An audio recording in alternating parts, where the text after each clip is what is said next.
Today is November 28th, 2023. I'm Leah Cohen, the Oral History Manager at the Pritzker Military Museum and Library, and I have the pleasure of interviewing Veteran Specialist 4, John Koeppen, at the Pritzker Military Archives Center in Summers, Wisconsin. So John served in the U.S. Army, first as a mortar infantryman, and toward the end as an infantryman driver over the years of 1969 to 1971. He served in the 3 Corps tactical area in Vietnam as well as in Cambodia from the period of February 1970 to March 1971, and he served with a number of units. Koeppen was also with the 6th of the 31st when he participated in the Cambodian incursion at Parrots Beak, which was one of the endpoints of the Ho Chi Minh Trail, for which I believe the unit was awarded the Valorous Unit Award. So thank you for coming in and sharing what to me seems like a very courageous story of service. Well, at the time it didn't seem like it. It was just, at that period of time, the war was going on, and you come from a military family background, and serving your country was just one of those things that happened.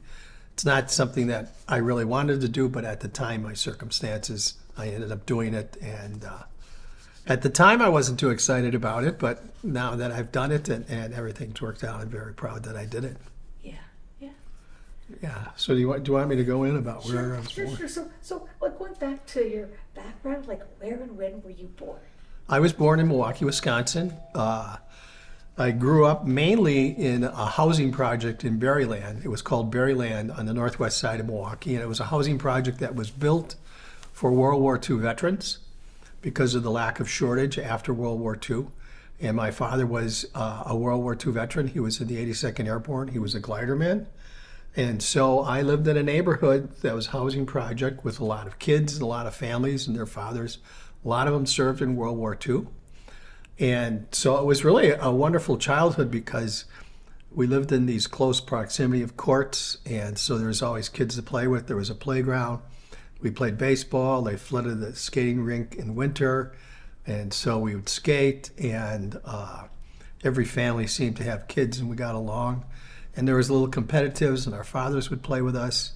So it was nice. And then I went to the local Catholic grade school, which was St. Albert's on 35th and Florist. It was a school that I lived on 40th Street, or 41st Street, so I could walk to school with 6 blocks one way, 6 blocks another way, and a lot of the neighborhood kids went there.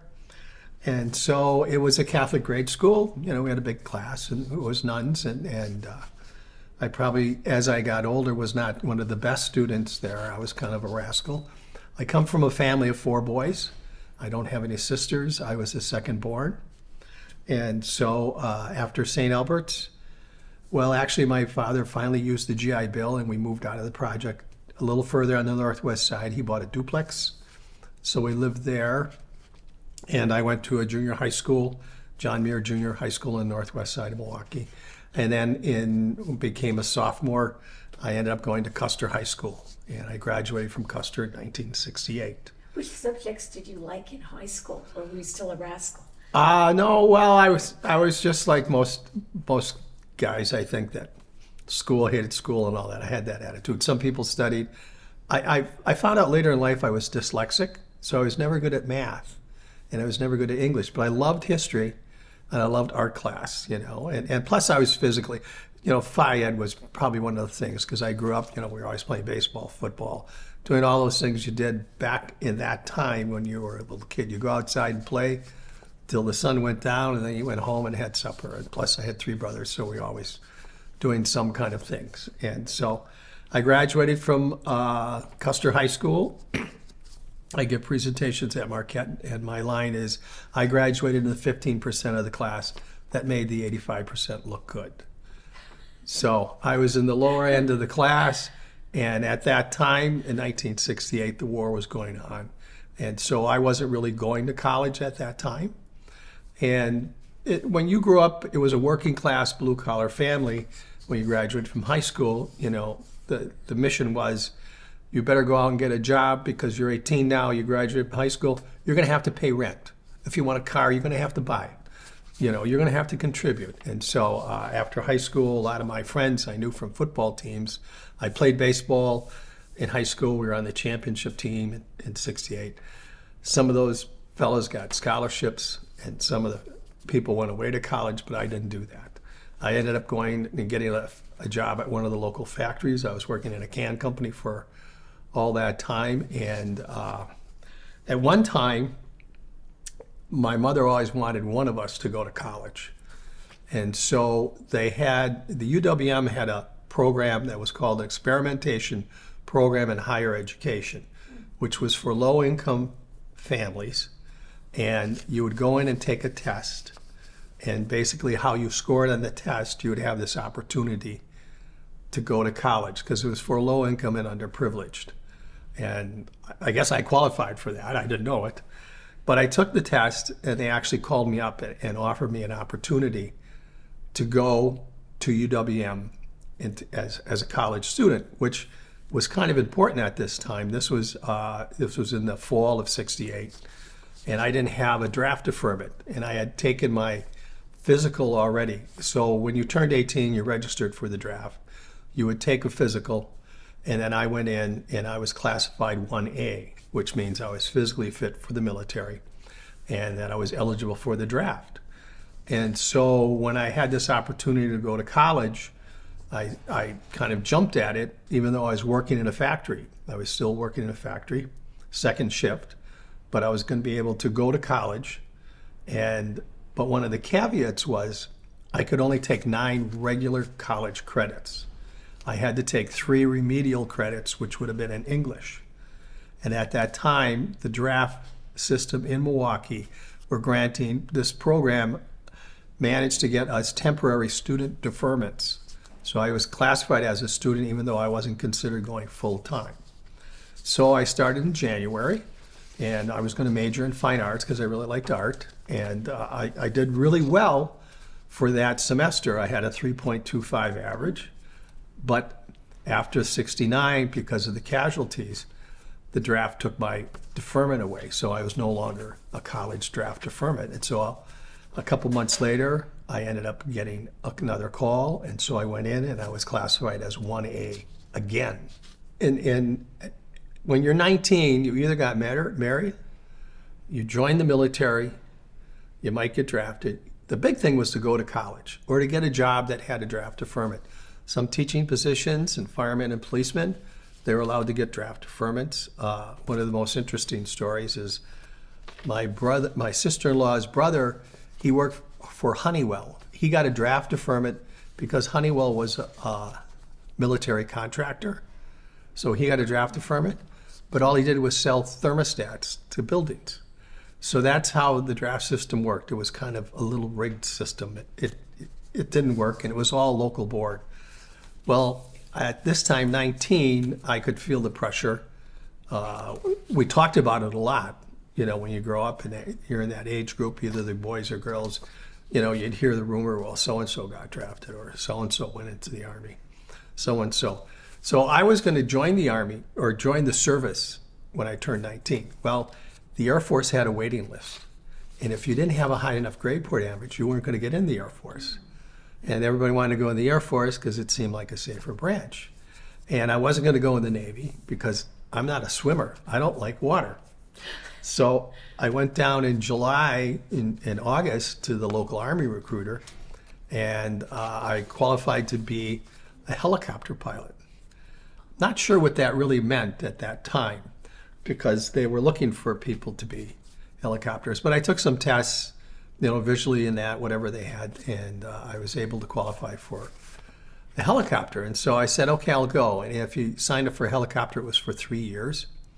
And they had schools, and they were out of Fort Houston, Texas.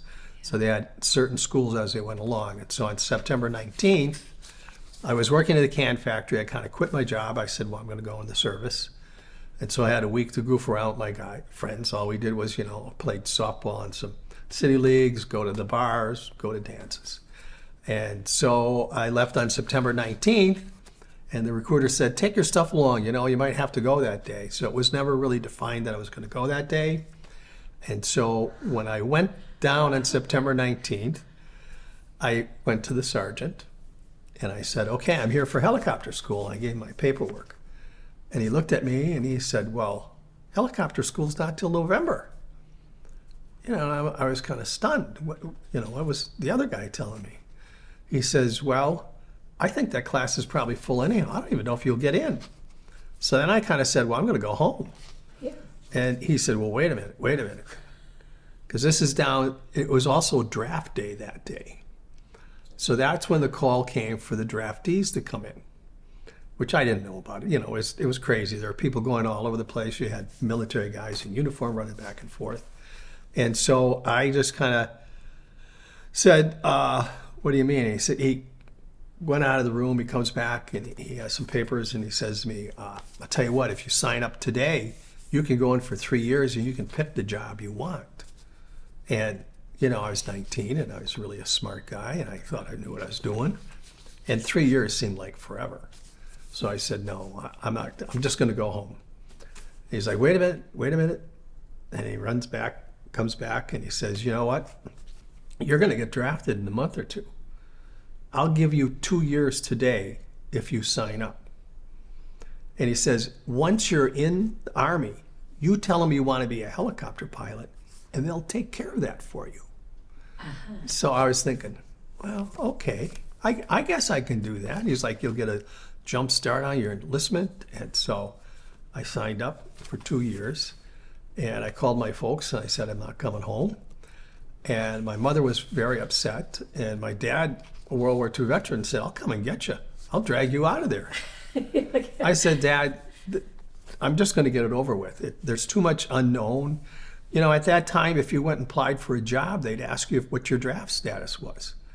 If you were 1A, they wouldn't hire you sometimes because they didn't want to train you and have you get drafted. And my older brother was already in the service, so it just seemed natural, you know, for me to go in. My uncles had been in World War II and Korea. So I went down, and that was the enlistment day, and I kind of figured it out now. They called in these draftees, but sometimes people didn't show up. So when we all were down there, you know, we're in the room, there was probably about 100, 125 guys. And so we took the oath of enlistment. And I don't think a lot of people realize the oath of enlistment means you give up your constitutional rights. You now are under the Uniform Military Justice Code. Mm-hmm. So you don't always have a right to a lawyer, you don't always have that. But the amazing thing, and I always tell this story, was so we all took our oath and we're sitting there, and all of a sudden this Marine come out, this gruff Marine. And he looks at the sergeant that's kind of monitoring us, and he says, okay, you gave me 6 of your tallest the other day. I might need 6 of my shortest, because a lot of people don't realize at that time they were drafting Marines. The Marines couldn't fill their requirements for manpower. They drafted 45,000 Marines during the Vietnam War. And so he looked around and he said, okay, who wants to go in the Marine Corps? And the room got silent. I mean, first off, you have people, they're draftees. They didn't want to be there in the first place. They're coming because, you know, they honored their country. There were people like me who had enlisted who already had a placement, so they didn't have to worry about it. And so he just started cussing up a storm and you know, calling everybody's manhood chicken, blah, blah, blah. And 4 guys raised their hands. And so they went, and he said, all right, I need 2 more. And he said, I'll take you 2 guys. And the one guy started crying. He said, I'll go to jail. I ain't going in. So somebody else finally volunteered, and he had 6 men. And so that was kind of the awakening I got for being in the military, that, you know, what they tell you and what actually happens seems to be different. So we got on the bus, we had a meal, got on a bus, and I got on a plane, the old North Central, and a plane load of us flew down to Fort Campbell. It was in the middle of the night. So if I'm going too fast, let me, this is the presentation I give, you know, so. Just make a little, like, what did you think about the war protests, or was the Tet Offensive big news? Oh, yeah. Yeah, well, while you were, I know you said you and friends were discussing the draft. Were these topics that you were discussing with your friends and family at the time as well? Well, it was on the 5 o'clock and 6 o'clock news, so you really couldn't get away with it. And I did watch it, because I was at that age that, you might get drafted, you go in, and we did talk about it, and we got together and had a couple of beers or playing softball, and you talk about, what was your game plan? For the guys going to college, it was a big deal to make sure they had a 2.0 average, otherwise they'd lose their deferment. And sometimes I remember Steve, he dropped out of college, but he kept his deferment for a little bit before the draft board cut off to him. And by that time, the draft lottery had been called and his number was okay. But, there were all kinds we always talk kind of strategies about what you could do. One friend of mine, he gained weight. So he was overweight. He's never shed the weight his entire life, but he was 30, 40 pounds overweight. So he got a draft deferment. He was physically unfit. So there were a lot of things that went on like that. There were some of the strategies was to stay up for 48 hours, drink cough syrup to get your blood pressure up so that when you got there, you'd have high blood pressure. But I grew up in a family that was, traditional, not that I was a big patriot, but it was like, okay, you serve your country and that's what you're supposed to do. But the war was very prominent. The protests, I was against them, I was typical. My dad was in World War II, I was blue collar. I worked in the factory. They had the old hippies and college kids and all that. Except when I went to the dances, I always liked to dance with the college girls, yeah. It was just one of those things that probably goes on today when you get talk to people how they have differences. But it was always never out of, it was like on your shoulder all the time, the Vietnam War, and you get together in that. So now you arrive at Fort Campbell, Kentucky, in the middle of the night. Yeah, and that was really an amazing thing because since I had qualified for helicopter pilot training, they gave me the records for the whole group, and so they gave me a little status, and so we were in there, and so we got on the plane, and I remember the plane landed, and it's dark. We're in this airport in the middle of God knows where. And all of a sudden this sergeant comes trumping in, and they're always the sergeants, and he's like, all right, who's got the paperwork? I said, Sergeant, I do. And he grabbed it, he says, okay, you're done, son. Get back where everybody else is, and you're just another cog in the machine. And they hustled us out. They're yelling at us and barking at us, trying to get us in formation. They march us to some barracks, and we go into these barracks, and there are these old wooden barracks, and there's probably 25 bunk beds on each side with a middle aisle and a bathroom in the back. And they had a flat mattress rolled up in blankets, and that was it. You just went in and picked the bunk. You got top or bottom, and that's where you slept that night. And then the morning they woke us up for formation. We had some breakfast, and then for the next 3 days, we went through some testing and getting Army clothes, turning in our civilian clothes to send them home, and trying to get some kind of orientation. And actually, we took a lot of tests to determine what your military occupation would be. Oh, we got our heads shaved. We did some running around. Mainly, we got yelled at a lot because we didn't know what we were doing. They tried to teach us the basic left foot, right foot, tension and all that kind of stuff. Did you find the physical aspect easy because you were so athletic beforehand? No. Once I got assigned to Fort Campbell, and then we went into these barracks, and you got assigned, and it was physically demanding. I thought I was in good shape, but once we got into basic, into the routine where you'd get up at 4 in the morning, you put on, and we didn't have tennis shoes. You put on your combat boots. You put on certain kind of clothes, and the other thing is everybody had to wear the same clothes. So, and this was in September, so it was a little cool. So the first, if I remember correctly, the first couple weeks too bad, but then we had cold in the morning. But if somebody would come out with their field jacket, then everybody had to wear their field jacket. And so we'd be running anywhere from 2 to 4 miles, and you ran at a certain cadence, and then you'd be singing these songs with the drill sergeants yelling at you. And if you fall behind, you get yelled at even more. You have to give push-ups and do things, and then we'd have fast pace, slow pace, and march, and trying to keep in formation. And so it was taxing. It was really taxing. And then you go back to the barracks, and you probably change clothes. You might clean up, and then you can never hang in the barracks after you're done with an hour. everybody's got to go outside to the parade ground and rest. And so people are going through chow because they only had so many seats. And a lot of times before you went into chow, they would have monkey bars. So you'd have to go through the monkey bars. And if you fell, you had to go back to the end of the line and you had to do it all over again. And one of the things is you'd get calluses on your hands because this was just cold steel, and then they would break.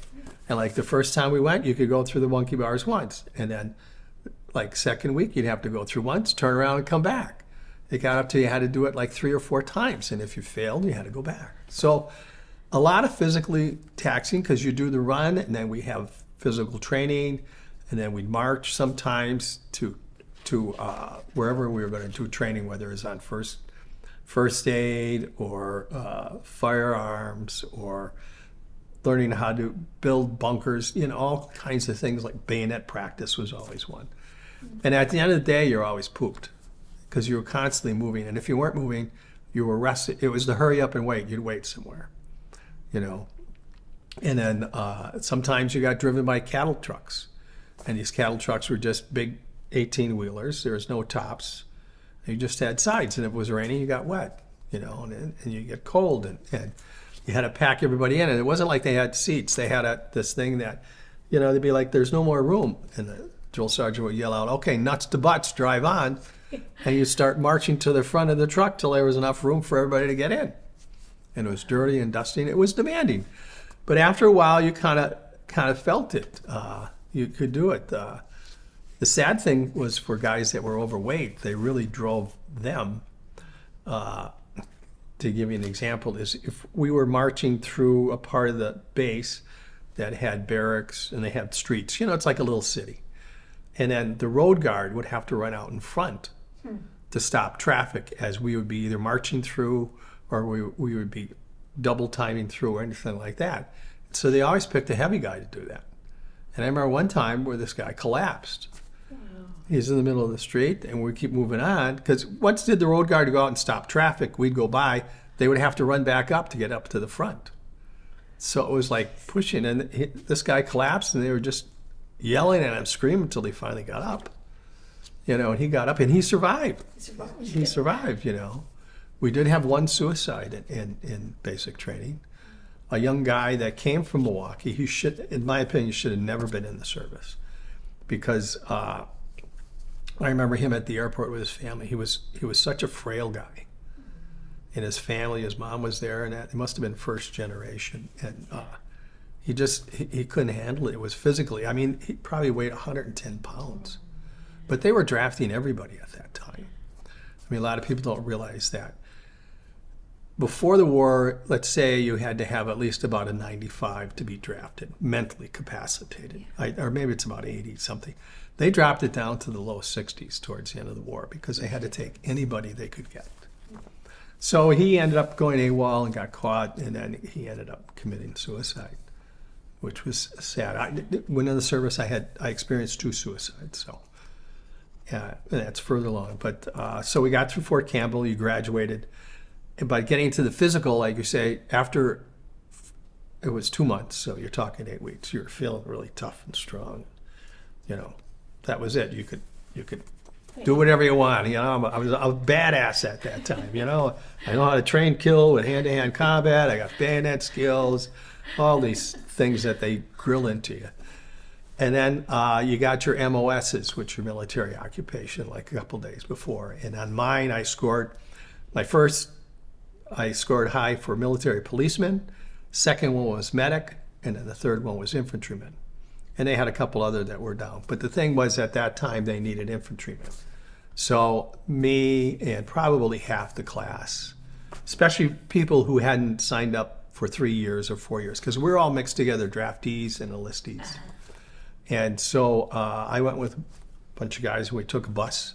And that was a real eye-opener for me, taking a bus, because we went down the Mississippi. And I had never seen poverty like that. It was a lot of the African-American, and you'd see houses and outhouses and houses with kerosene lamps. And this is 1969, and I came from Milwaukee, and I remember looking at it, and the houses were on stilts along the Mississippi, the Delta area. So we got to Fort Polk, and we got there at night, and again, we were all full of ourselves because we had got done with training. We probably were now first class privates.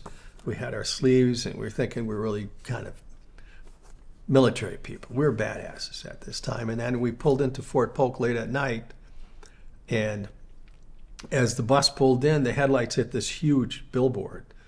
It was an American soldier bayoneting the Viet Cong, and it said, "Welcome to Tigerland, home of the combat infantrymen for Vietnam." And the bus got quiet. It got so quiet. And then we pulled into our training area, which was barracks, and it was dark as night. And I remember the head drill sergeant. He was black as coal.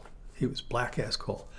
But he gave it an aura of, don't even mess with me. I'll rip your head off and stick it up your butt. Because he got in and he started barking orders, and we all got out, and we kind of lined up. And then we were assigned our barracks, and we had these old barracks that had been condemned already. They were from World War II, but they had to get them going for the war. They were wooden barracks with coal stoves in the middle for heat. And again, it was, you had, I think, about 10 bunks on each side. Was it cold at that time of year? Well, it got cool. There was one time where it got so cold that it froze the water, like in the 20s. And for us Midwestern and Northern boys, we had a laugh because none of their Jeeps and trucks had antifreeze in it. And a lot of times they didn't know how to start it. And so we were out one time on a bivouac. We had set up like a temporary fire base. We dug trenches and stuff, and these things wouldn't start. And it was always interesting. The guys from the Midwest, had a flitz with the carburetor. We knew how to start them, and all these other Southern guys from the South would be like, "Wow, how do you know that?" It's like, hey, everybody knows this kind of stuff, And so I ended up getting assigned to a mortar platoon. Now, that was a combat infantry, and the difference between the mortar and a regular infantryman, because we got trained the regular infantry, but we actually had 2 weeks extra training, because mortars were indirect fire weapons. There was the 81 millimeter and the 4.2 mortar, which was fired around like about an artillery piece. And mortars were used by the infantry, and a lot of times on fire bases, because they would shoot up and then they would shoot down, so they could be accurate. They didn't have that big of a range, but you had to know how to shoot an azimuth with a compass. Yeah. And then we would have this 360 mat, and then you would shoot the azimuth, get the longitude, the latitude, and the distance, and then you had to calculate how many. A mortar like the 81 millimeter came with 9 gunpowder packs on it, and you would rip off the gunpowder packs depending on how far you had to shoot and in what direction you had to shoot. And when you set up the tube, you're almost like a surveyor, because you put the tube and then you put on the scope in that, and you had to balance out, make sure it was level. And then we were 2 marking posts, so you had to make sure on a compass at 360 degrees that it was in the right direction to fire correctly. So you had to, so it was a little sophisticated, a little more sophisticated than just your basic firing a machine gun, an M16, the light anti-tank weapon, throwing hand grenades, setting up your Claymore mine, and all that stuff. So it was a little more sophisticated. So there was actually extra 2 weeks of training where we would train with live mortar rounds and learn how to fire, learn how to shoot correctly, and then plus you had to learn on the radio how to be able to call in coordinates. And then you had to set it up on a map. So there was really a level of sophistication about being able to do that. And so one of the things during advanced infantry training, they would always say that the regular combat trainees would come running by, or the soldiers, and they'd be doing that. And our sergeants would always go, just remember, you're a little smarter than those guys. That's why you're in the mortar platoon. So we always felt a little sense of pride in that. And then training was rough, but we bonded. I was lucky that, Roger Knaus, he was our platoon squad. Everybody would have a temporary platoon squad and stuff like that.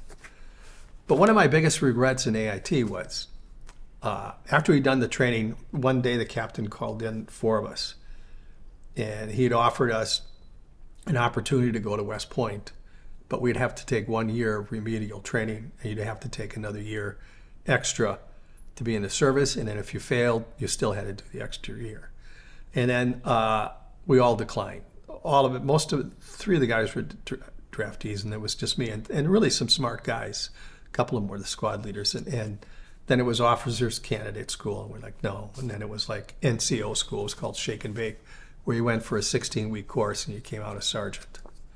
Because at that time, Vietnam, they were losing a lot of sergeants. So you declined that? We declined it because at this time, I remember we walked away and we're like, no, I just want to get this over with. I don't want to stay in any longer than I have to, and all that kind of stuff. But in retrospect, I wish I probably would have took some of the opportunities. But again, you're 19, you think you know the world, you know what you're doing. And then after that, and in AIT, we did everything: combat, nighttime ambushes, learn how to set up automatic ambushes, machine gun fire, a lot of live fire actions, and in combat tactics. What type of machine guns were you using, and was it hard for you to use them? Well, there were 2 of them. The 50 caliber shoots. It's still in use today. Shoots a tremendous weapon round, armor piercing. Some of these rounds now can go right through a tank, and it shoots over 2 miles. But it was developed in World War II, and it's still around. So it kind of tells you how ingenious that weapon is.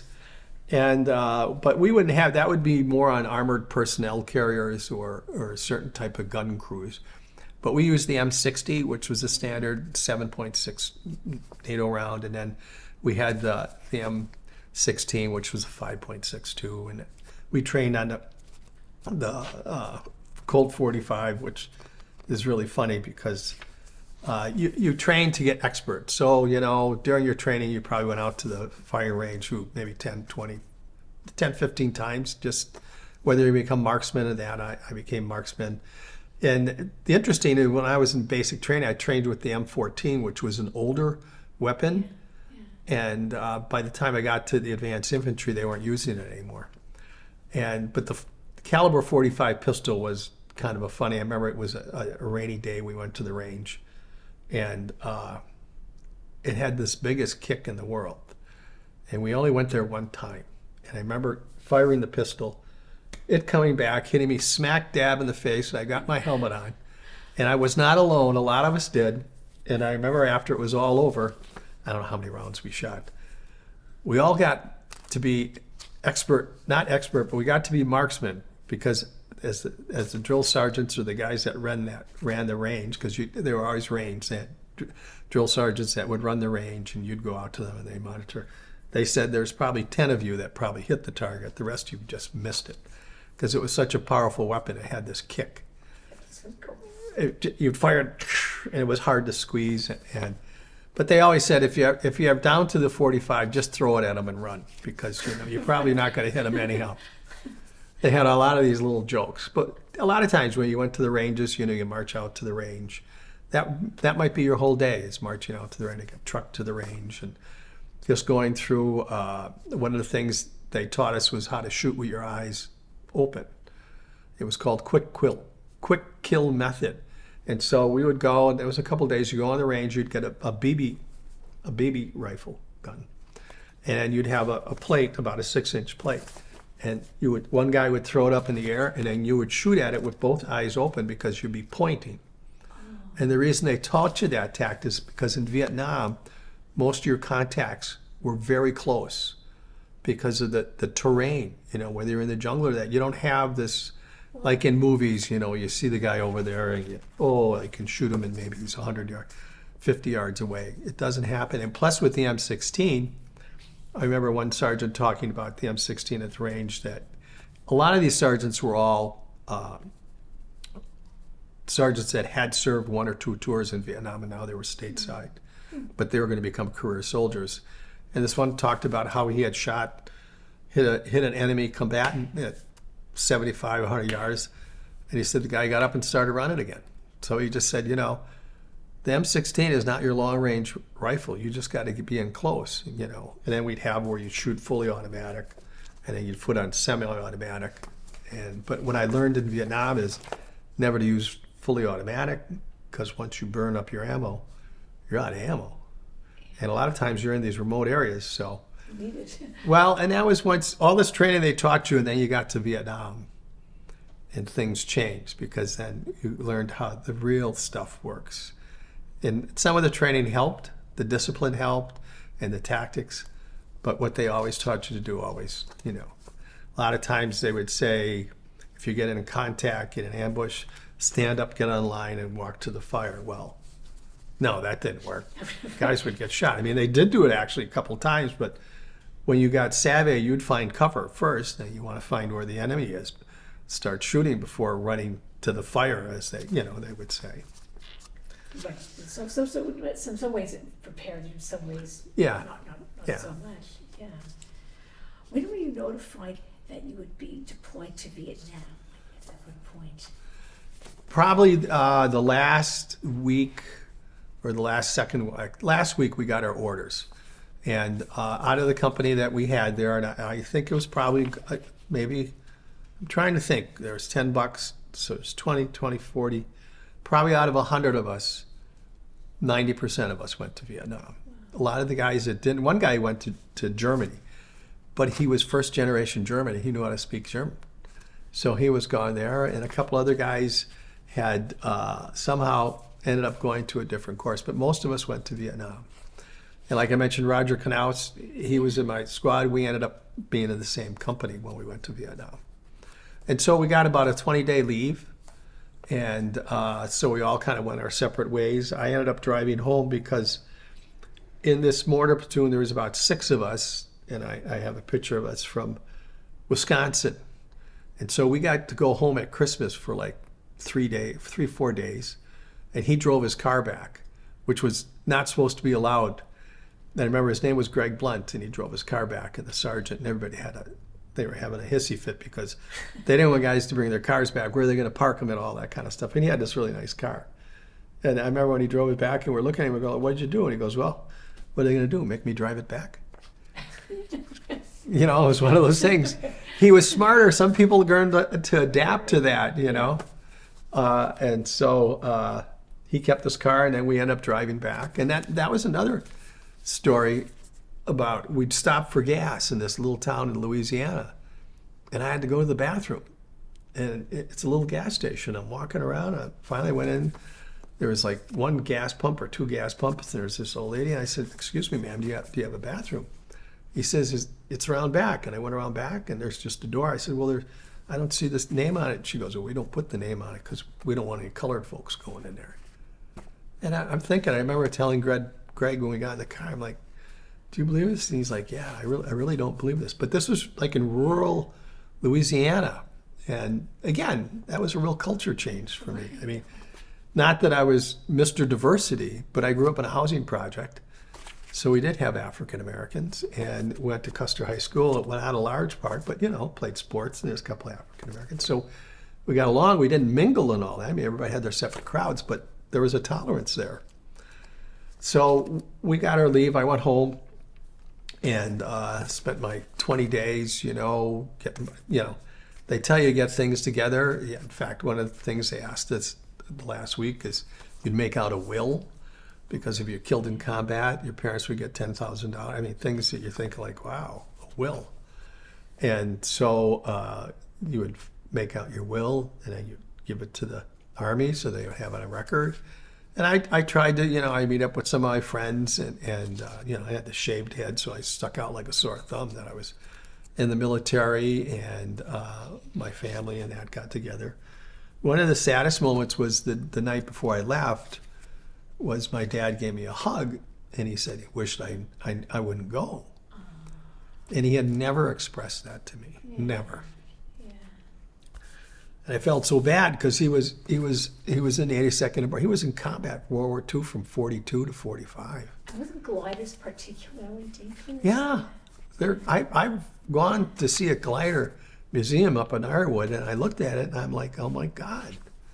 You know, they were towed by ropes, and I mean, I could get into it. I taped my dad and gave him things, and like when he went across the channel for D-Day, because they were just towed by ropes, and I said, "What happened if the rope broke?" And he goes, I said, how was it? He said, well, he went on the second day, the second wave. He said he never saw so many planes. I said, how'd that go? And he goes, sometimes I asked, what about anti-aircraft fire? He goes, no, we didn't have too much of that, but sometimes the rope would break. And I said, well, what happened to it? He goes, well, they land in the channel. And I'm thinking, land in the channel? And he goes, well, there were boats down there. They probably picked the guys up. And I was thinking, no, there is no way in hell. They can't control the, but I mean, that's a whole different thing. So the gliders were really, and as I got older, I've really admired my dad more than, because he never talked about it too much. Once in a while we talk, get family gatherings, you get my Uncle Babe in the Navy, get a couple guys in the Army, they get a couple beers, just like me with Vietnam vets. Yeah. All of a sudden everything comes out. He had brought home a German helmet, and he brought home a German flag, and I just got the 82nd Airborne book put together because I had it rebound in that they got. So we'd look at it all the time as kids. But now I digress. Yeah, that's okay. So this was hard to say goodbye to your father. Yeah. And so is it the next point where you take the flight to Saigon? Is that the next? Well, I flew into California to visit my uncle. And I think one of the things, the story, I was a day late. Oh, yeah. Reporting. And so what happened was I came in on a Sunday and went to the Oakland Air Force, the Oakland base, to report. And so I was on a Sunday, and I thought, well, I'm a day late. What are they going to do? Send me to Vietnam? That's the worst it's going to be anyhow. And so we got in there. There was a line of about 30 or 40 guys. And I was like, holy cow, I'm not the only guy. And the sergeant came out because he was processing. First off, they weren't even open that day. So they didn't have hardly anybody to process. And so after about 5 guys went through, he comes out, and I say guys because there was no women at that time. He comes out and he goes, what the hell's the matter with all you guys? Is anybody here on time? Because nobody's supposed to be here today.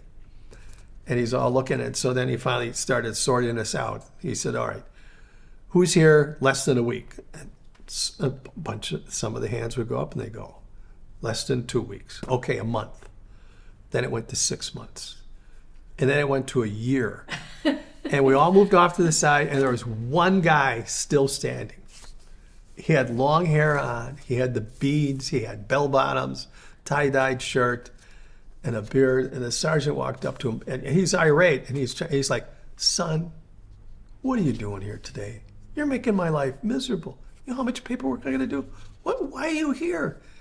And this guy kind of mutters out, Sarge, I just want to serve my country. And everybody just started laughing. And the MPs came and they hauled him away, and it was just our conversation. And then once you got into Oakland, you went into this huge warehouse, and you never left the building. They weren't letting anybody leave the building. And again, you got rid of, we had regular NATO,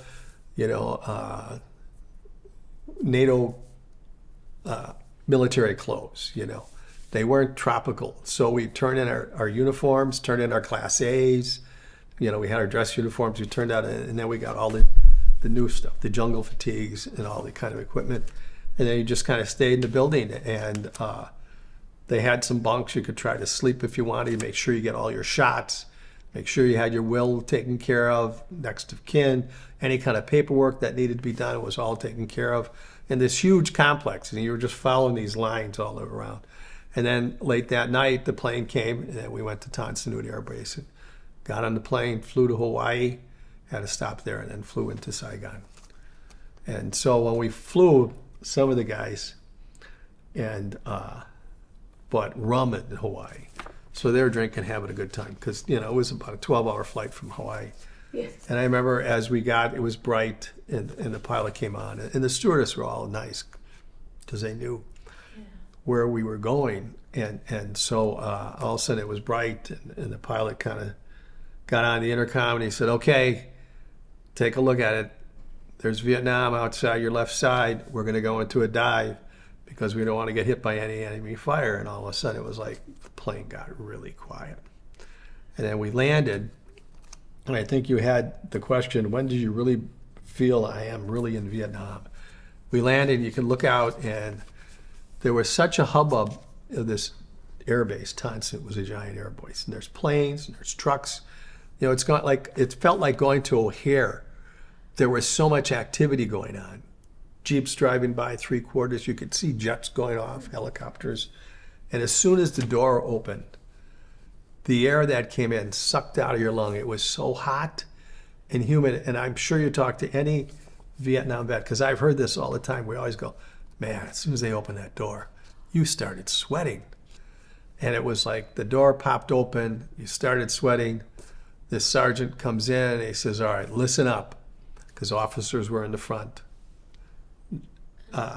Non-com sergeants, non-NCOs were in the middle, and the rest of us, the grunts and blah, blah, blah, were in the back. He was like, all right, we're going to get out. We just got mortared last night, so we don't want any incoming fire. So I want you to move. I want you to get out, get your stuff, get out as fast as you can. Officers over here, blah, blah, blah, blah.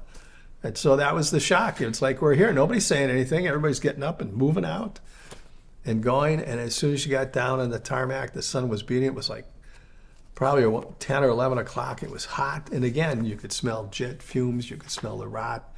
You had stench from latrines. And again, there's the noise, choppers flying. And then every once in a while, a jet would scream off. And the plane, I don't know if it ever turned off, because they were just wheeling it around. And there's a scene in Platoon with Charlie Sheen where he's walking off. All these old timers are going home. They're going back to the world, because when we were in Vietnam, we didn't call about going home. You called it going back to the world, because you're in such an alien country, thousands of miles away. And so as we walk by, we're in our brand new jungle fatigues. We're all white as ghosts, because these guys were tanned. And they were just kind of mocking us like, oh, fresh meat. Well, good luck. See you, boys. We're going home. And so there was the shock of we're going and they're leaving and they're laughing, you know, like, oh, keep your ass down. Watch out. Charlie's looking for you. You know, because when we were in training, we used to sing these songs in the IT, you know, up from Saigon down to,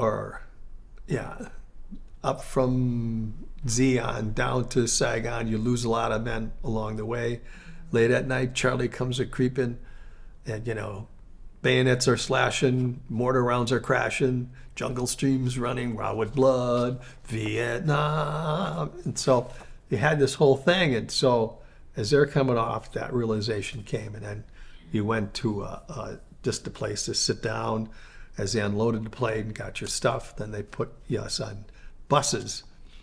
And that was another thing that happened. Once you got on the bus, it had no windows, but it had screens on the windows. And so I remember one soldier saying, well, what's the screens for? And he goes, the driver, you know, this was a great job for him. He was in the rear. He's just a bus driver. He goes, oh, in case they throw grenades in there, we keep that. So we're driving through Saigon a little bit, and we're driving, and it's so rural. You know, the roads are all dirt, and you can see the Vietnamese peasants. They'll be in the farm, in the fields with their rice, or they got a water buffalo, or they're doing all these kind of menial chores as we're going into Long Binh for the processing. And so there you just got temporary barracks, and for a couple of days you tried to sleep. They had a common mess hall. You tried to keep out of maybe getting on KP or filling sandbags, all these menial chores. And then after 3 days, I was assigned to the 9th Infantry.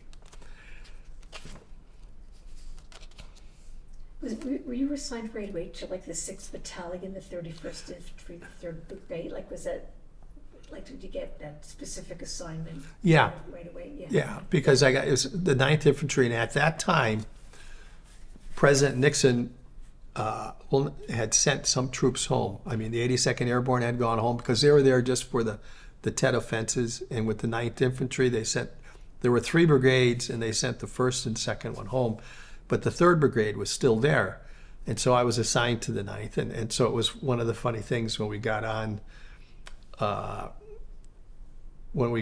to the orientation of the 9th Infantry. Remember, the sergeant came out and he said, okay, listen up. Time magazine just had an article that there are no troops south of Saigon. Well, you're going south of Saigon.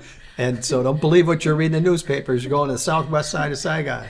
And so we're like, okay, that's it. And then we got onto this plane, and it was a C-47. It wasn't a regular plane, just got the jump seats. And we flew to Tan An, which was the base for the 9th Infantry, 3rd Brigade at that time. Because they had originally been farther south, Dong Tam, but they had given that over to the Arvins and pulled back. And so when we got on, there was like 6 or 7 of us, and Roger was with us in the 3/4-ton truck. And one of the things that we noticed as we drove by, we had to go by the mortuary building. And so there's the mortuary building, and it's just a big hangar. You can see the doors open, and there's people inside, and you're just getting the sense of, okay, you're not at home anymore. And so then we got assigned to barracks temporary. But again, just before that happened, when we were still in Long Bin getting reassigned, one of the things that's impacted me for my life, I was raised Catholic. You can't quit the Catholic religion. I'm going to be a Catholic the rest of my life. But on one of the days, we had the Bishop of Vietnam come, and they had all the Catholics, and they gave us general absolution while you served in Vietnam. And I'm not sure if you're Catholic or not. General absolution means you have an automatic contrition for any of your sins. The Catholic religion usually you're supposed to say an act of contrition, please God, forgive me. Well, general absolution, you don't have to do that. Everybody that served in Vietnam got an automatic ticket to heaven. And I remember talking to a couple guys going like, what the hell is that about? Because what if you're doing drugs and you die? So you're going to heaven? What if you commit a murder? You're going to heaven? And that was the whole thing. They were, the Catholic religion supported the war, whether they openly won't, but there was a big support for it. But we got general absolution. And it was like, wow, this is cool. I guess we don't have to worry about being a good guy or anything like that.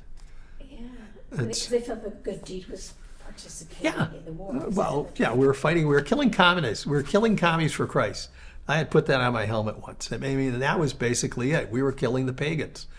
The Christianity wars have been going on forever, and if you want to look at all wars, religion is always involved, whether it's Christians, the Jewish people, you have the Muslims, you have the Hindus, you have, the Native Americans had their religions, but it's every one of them. If you look at it in history, there's an element, whether it's the Protestants and the Lutherans and the Catholics.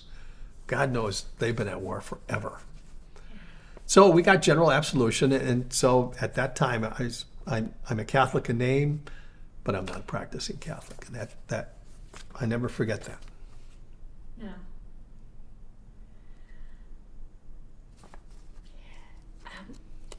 So I went to the 6th Battalion of the 31st Infantry. So, okay, I'm going to talk about when you were assigned to the Tan An fire base. As you're saying, south of Saigon, despite the news reports. Tan Am, yeah. And so I had to go on guard duty one of my first couple of days there. That already sounded kind of scary. Yeah. Well, it did, because we were waiting to be assigned individual companies, and we were with some, it's TDY is a temporary duty barracks, and some of these guys were returning from R&R and all that, and so, us young guys want to know, what's it like? Come on, tell me. Yeah. They were telling all these horror stories, and then so I got assigned to guard duty. Knaus, Roger, myself, and this guy who was, I can't remember who he was. He was a big guy, and so we had a guard post, and they had a berm outside the camp, and the berm was kind of like 6 to 10 feet high, and it was like a barrier, like a wall in a fort. So we were on the guard post, and our duty was we had to walk on top of this berm about a block to check the gate to make sure it was locked. Well, we were all lit up at this time, and then when you looked out, it was pitch black. And the first thing that happened is we climbed this guard tower, probably about 20 feet up, and we had a machine gun, and we had M16s, and we had a variety of weapons, hand grenades and ammo, and so this big guy wanted to take care of the machine gun, and I remember Roger and I going, yeah, have you ever trained on it? And he goes, no, I never have, but I always wanted to fire one. So we're looking at him going like, okay, what are we going to do? We had to show him how to load it and all this kind of stuff, and we had a radio because you have to call in your situation report every once in a while. They'd contact you, and so we're like, oh God. And so the first couple hours, you try to sleep. One guy would be up, sleep, and you really didn't sleep. We're still new in country, the heat, the weather, the bugs. And we were walking to the gate. It didn't seem too bad, but for Roger and I, we had infantry training. We're like, oh, this isn't right. But then about maybe 1,000 yards out, a clicker out, we see this ambush blow right in front of us. Wow. And so you can see the gunfire. You can see the green tracers from the NVA or VC, the enemy. You can see the red tracers. And we're listening on the radio because we could get the radio. We got the right frequency. And it was this small recon that got in contact. And a couple guys got wounded. And so we're watching this thing go on. And they bring in a gunship and all of that. And then they call in a medevac. And so they go in to get the medevac to pull the guy out. And then he comes. And right behind us is the first aid station. And so, we're all heightened. Our eyes are big as saucers because we're like, oh my God, what's going on here? And the helicopter lands and they're pulling this guy out. We could hear they had 2 wounded. This guy's screaming, he's hurting, he's hurting. And at night, sound just carries forever. And so we're listening to this and everything calmed down. And then we still had to walk on that berm line for the rest of the night. So we were just scared as could be. And then we got through that night, and then we went down to get reassigned, and so we got on another plane. No, actually, we got on a truck. And the truck picked us up, and it took us out to Firebase Chamberlain. And that's where the 6th of the 31st was. And we're on this truck, and, we're driving through, and we didn't have any weapons because we didn't have it signed yet. We were on guard duty. They had weapons there, but we had to turn them in. And so the most interesting thing that happened as we're driving out, there were no road rules there. Kind of was like the Wild West. Yeah. So we're driving, and I remember watching as we come to a side street, there's this Vietnamese on a motorbike. They had a lot of Honda Civics 50s. And we're driving along, and we're getting ready to turn it, and this Vietnamese guy drives right into the truck, right into the side of the truck. We're looking over, and it's like, boom. And so the truck driver's, he's like, oh, shit, I'm in trouble. He pulls over, and there's these 2 guys sprawled on the road, and there's the scooter, and the crowd's gathering, and the truck driver's panicking because it was trouble. And then the Vietnamese police came. They're called white mice because they wore white. And we're watching this, and they walk over, and they're checking the scooter. That was the whole thing. They were checking the scooter to see it's okay. There's 2 guys are still lying on the road. Some people are looking at them. And so finally one of the policemen looks at the scooter, it works okay, just waves to the truck driver, and we take off. And I remember I was thinking like, wow, this place is crazy. Yeah. This is really a crazy place. And so then we ended up going to the fire base and getting assigned to Alpha Company. They were out in the field, and it was a fire base. And a typical fire base had one company in protecting, they had headquarters, and like anything, some of the back office, they had a couple of artillery pieces, 3 artillery pieces. They had a mortars, and they had a best hall and a resupply. So it was a semi-permanent place. Been there a while, and so we waited for the company to come in, and then we came in, and Captain Levasi, he was our captain. He was a West Pointer, and everybody said he was cool. He wore kind of like a Francis Marion hat. He had a cowboy thing with a little raccoon tail on it.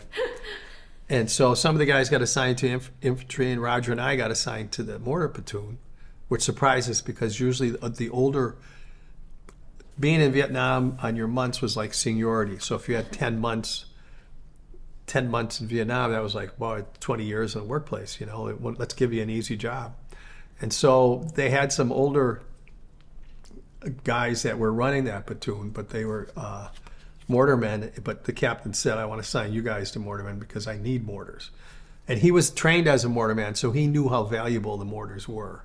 And there were at least 3 or 4 times that when they were in contact, the mortars, we were their fire support. We kind of helped save themselves from what's going on, And so I got assigned to that originally, but then after a couple of months, I ended up becoming an infantryman again because I would go out into the field. So we were in the mortars, and we'd fire illumination. And there were 3 that we went to. Trecu was a little base, and then we fire base Gettysburg, and then Chamberlain. And we would rotate around a company would go at one for like say 2-3 weeks. They would run missions, ambushes, stuff like that. And at that time, we were in a place called the Plan of Reeds, which is along the Cambodian border.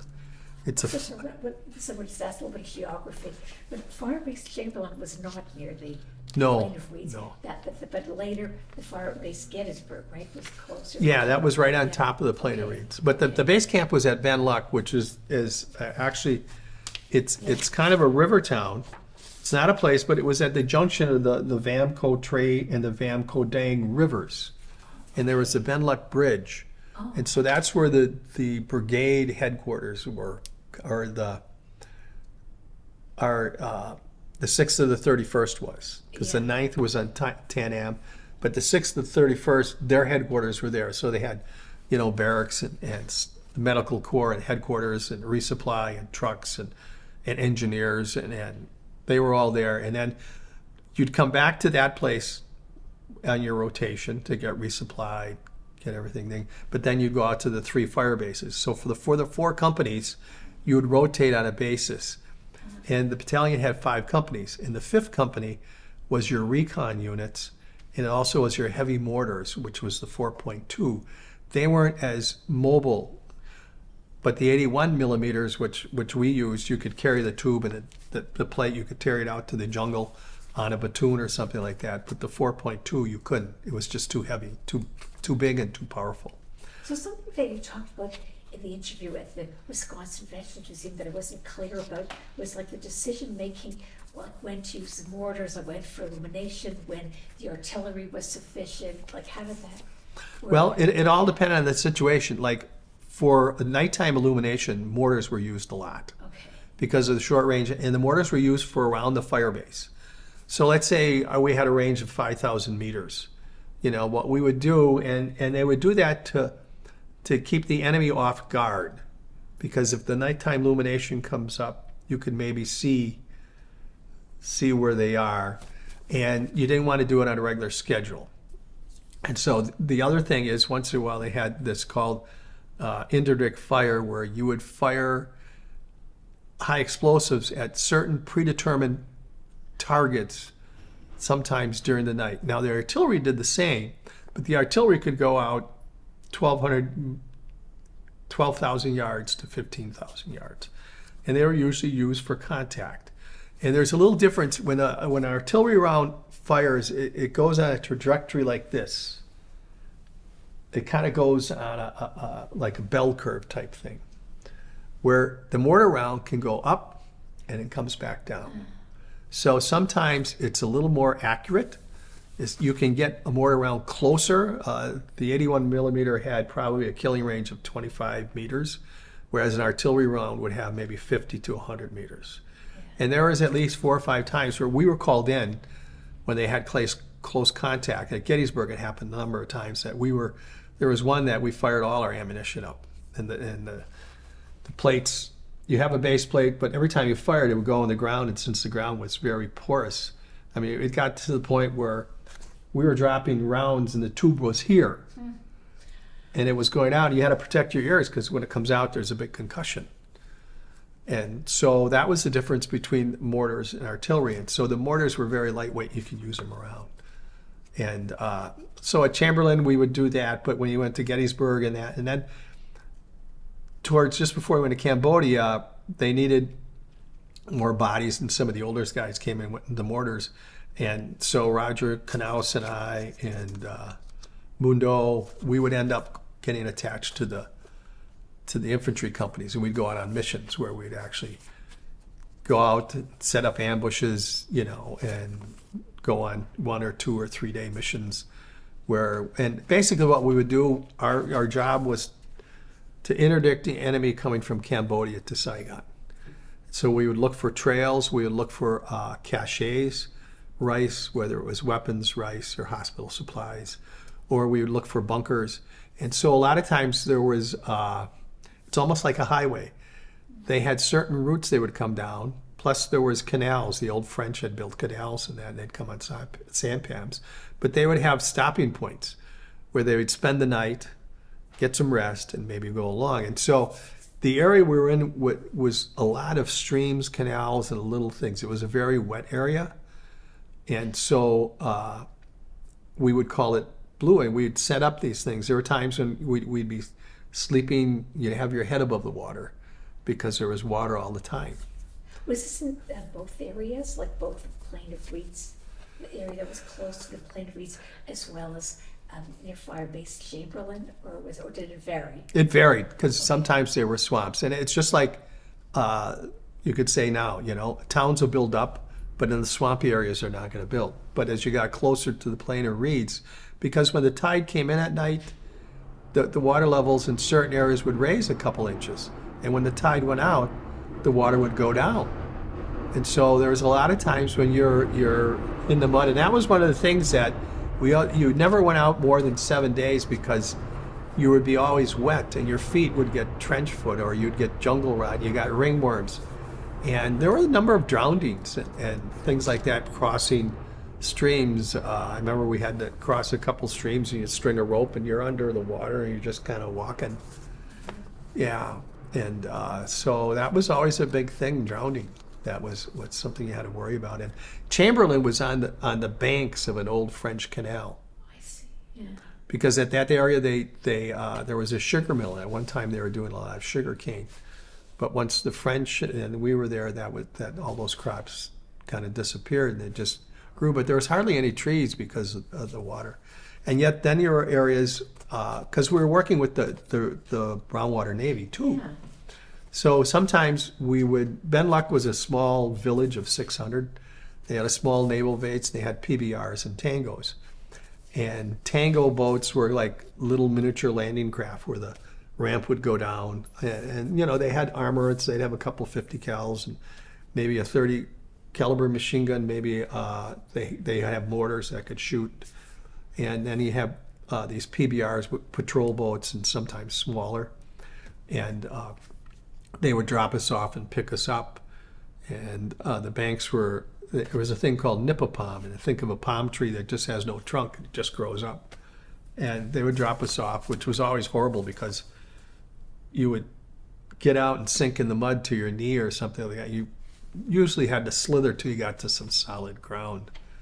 And then they would pick us up later or drop us off after a couple of days. And then they patrol the rivers too and stuff like that. But we would set up our ambushes according. And then at one time we were on a mission, this was after Cambodia, where they had artillery pieces on barges. They were floating our barges. And so after Cambodia, we went into an area where there was a lot of, it had been a lot of enemy activity because I never saw so many bomb craters and stuff, but still there were farms and they were doing rice. And so this is one of the things you learn in Vietnam, talking about training. So they had the artillery pieces, and so they brought in infantry companies, and we'd be kind of like a blocking protection force because they were running missions along the Cambodian border, maybe a big division sweep, something like that with the Arvins. And so one night they wanted us it was raining, it was a rainy season.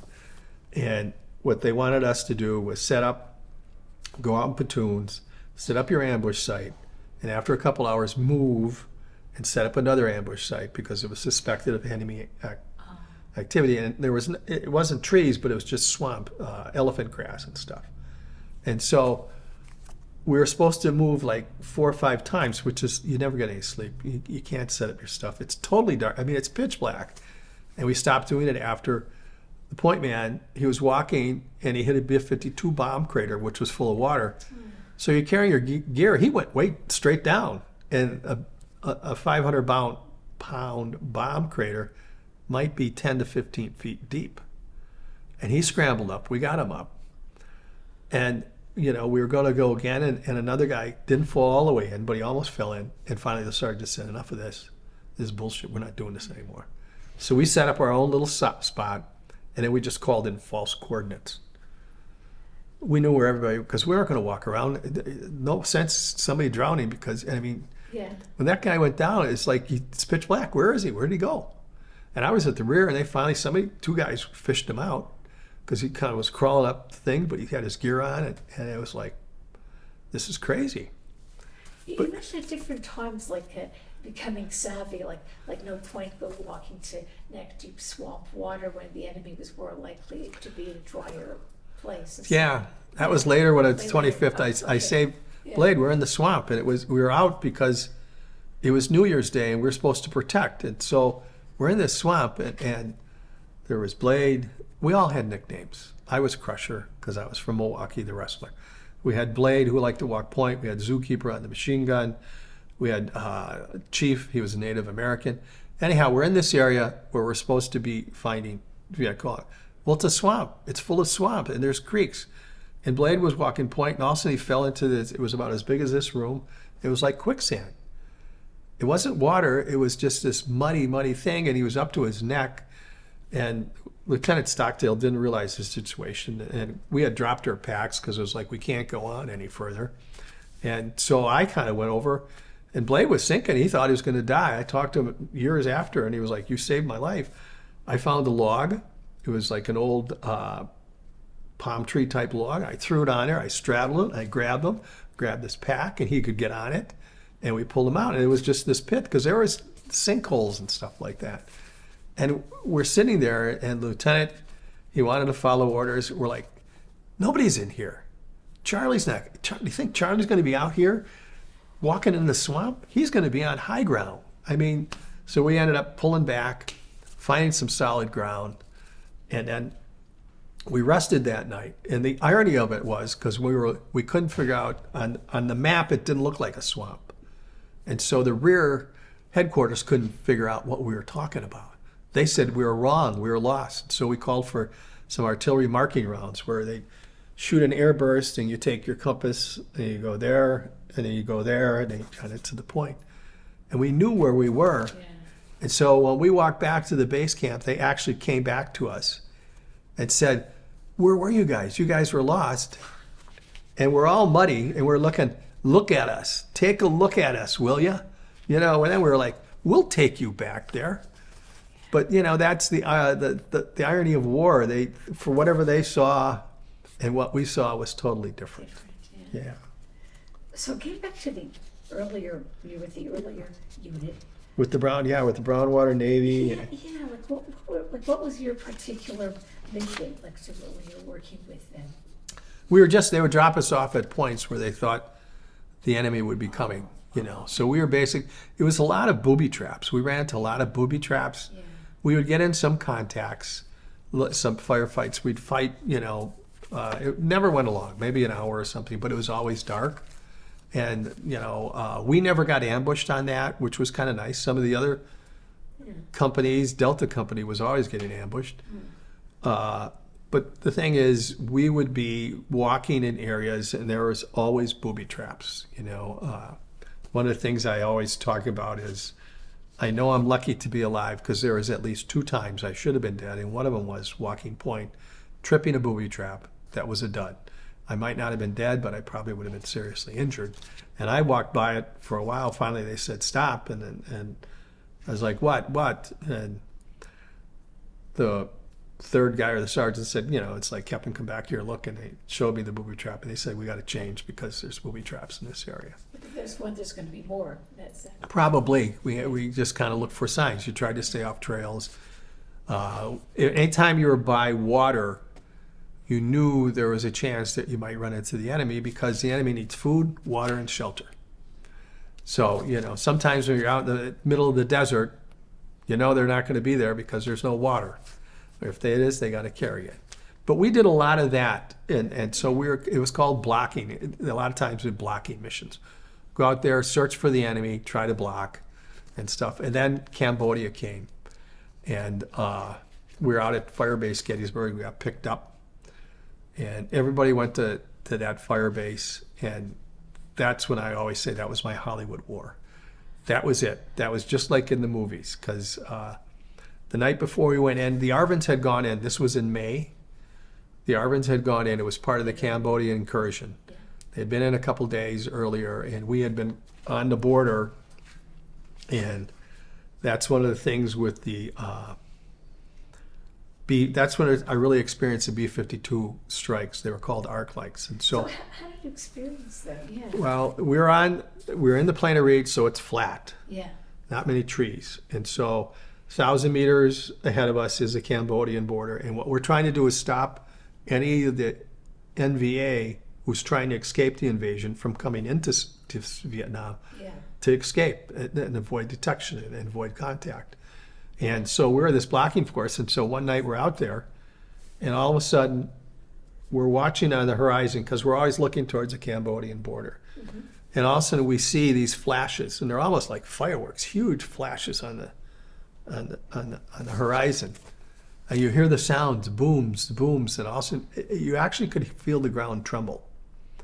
And I mean, this wasn't one or two. There was like probably 30 or 40 of these explosions just going on. What the B-52s would do is just drop their bombs, 3 of them, along a straight line. And then you actually, there would be a rushing of wind from the concussion. And you would sit there and all of a sudden be, it would go by. And we were just looking at it, and there was like 3 or 4 of them all along because they were all in Cambodia. And we were just in total awe of, wow. You know, you read about it, you heard about it, but you never really experienced it. And I can't imagine some of those people that were closer than what we were. You know, we were at a fairly safe distance. And so that night, that's what we did. And then that night, we ended up, there's another incident that happened, but I won't go into that. That was with Jeffrey Johns, where he got licked by the tiger and he had to shoot it. But then the next day, we got picked up by helicopters. And at that time, before we went in, the captain was like, load up as much ammunition as you can take. We're going to go in hot. I had been in some hot excursions earlier. That one of my first hot excursion was we got in the helicopter, and you learn things, savvy. You never sit next to the machine gunner, because we'd sit with our feet on the edge like this. And so guys would get in, and so I remember I hopped on, and they're like, hey, John, get over there. I'm the new guy. So we got in, and it's a hot LZ. I didn't know it. Next thing you know, the machine gunner opens up right next to me. And I'm watching these tracers go in and tracers coming back. Meanwhile, he's ejecting hot shells that are bouncing off my helmet and going down the back of my shirt. And I'm burning, you know, and I'm just like totally petrified. And we're going, hey, we do the steep dive, we hit, and we jump out, you know, we get into the land and get to protective perimeter. Meanwhile, I got all these stupid machine gun shells on my neck, and I can't do anything because I'm trying to hang on to the helicopter at the same time. But getting back to going into Cambodia, we could tell when we got into Cambodia from the air because the border had so many holes from artillery, from airstrikes, that it looked like the moon. It was just potted like the moon. And I have a picture of it back home. And then when you went to Cambodia, there was no bombshells. There's no nothing because we couldn't go into Cambodia. They weren't doing it. It was like flying over, you know, farmland. Normal. There's villages and roads, and I remember we were all looking, pointing down, going like, "Wow, look at that!" And then we landed in, and this is the Hollywood part. It was just. So John, before the Hollywood part, like, what were you told, and had you been informed about the supposed, NVA VC headquarters? Yeah. Like, what information was being conveyed to you guys? Well, like I say, we was told to load up as much ammunition as you could. Yeah. And then we're going to go into, and I don't remember the town, it was in the Doghead part, but you're probably going to run into heavy contact. We're going to go into an area that has training camps. I mean, they didn't say training camps, they just be ready for heavy contact, blah, blah, blah. We're going to go in, and we're going to hit this village a little bit. They didn't tell us that much more, except get on, get down. Once you're on the ground, you know, we'll organize and get everybody organized to find out what our mission's going to be, because they didn't really tell us lot of details other than, you know, you're going to go in and there's probably going to be contact going on. And so when we went in, and again, the Hollywood war, we went outside a village, and so the village was burning. We hit the prone, and I could see little guys running around, but they're too far away for me to shoot. The M60 tried to shoot them. I remember one guy getting on a bicycle, looking at us, pointing, and he was riding off. And they had thatched huts, you know, and there was rice fields, and the ground was hard because it wasn't that time. And then there was, behind us was like a little circle of trees, and there was artillery firing. So they had put artillery down because they were going to set up Firebase Seminole. And there was artillery pieces firing out in support of some of the troops that were in contact. You could hear gunfire and artillery going on, and then there's helicopters flying over. Every once in a while there'd be a jet going by. And then at one point there was tracks coming, armored personnel carriers and tanks that were rolling down the road. So everything was going on at the time, and we dropped, and we got into the prone, we had a circle, and this is one of my stories was generally Colonel Garvin got out, and we called him the Gray Ghost. He had gray hair, and he got out, and it was just like a scene from Platoon. He was like, God damn it, this is it. This is war. We're going to get some. And we look back. I remember with Roger, we're looking back, and he's got pearl-handled .45 strapped, and he's in a starched uniform, and he's got it looking just like, and that's why I say Hollywood. He was just like cast. And we're on the prone going, oh my God, what have we gotten ourselves into? And, there's sniper fire and things going on, and gets in his chopper and he goes off. And then Delta Company, Hard Luck Delta Company, they land next to us. So we're at one point, we set up part of the perimeter. There's a company. We've got a couple of platoons, and they come in and they hit a minefield. And the first guy jumps off the helicopter, boom, blows him right back on the helicopter. And then a couple more guys, and you hear the explosions, and they go, it's a minefield, it's a minefield. So the choppers take off, and we got to get over, and I didn't personally, but get the wounded guy, and then we'll get a medevac out. But there was a whole area of minefield there that we didn't even know about. Wow. And then so that night, we all, command sets up, headquarters sets up. We set up the perimeter, what part we're going to, guard, this and that. Is this a perimeter of like what would become Camp Seminole?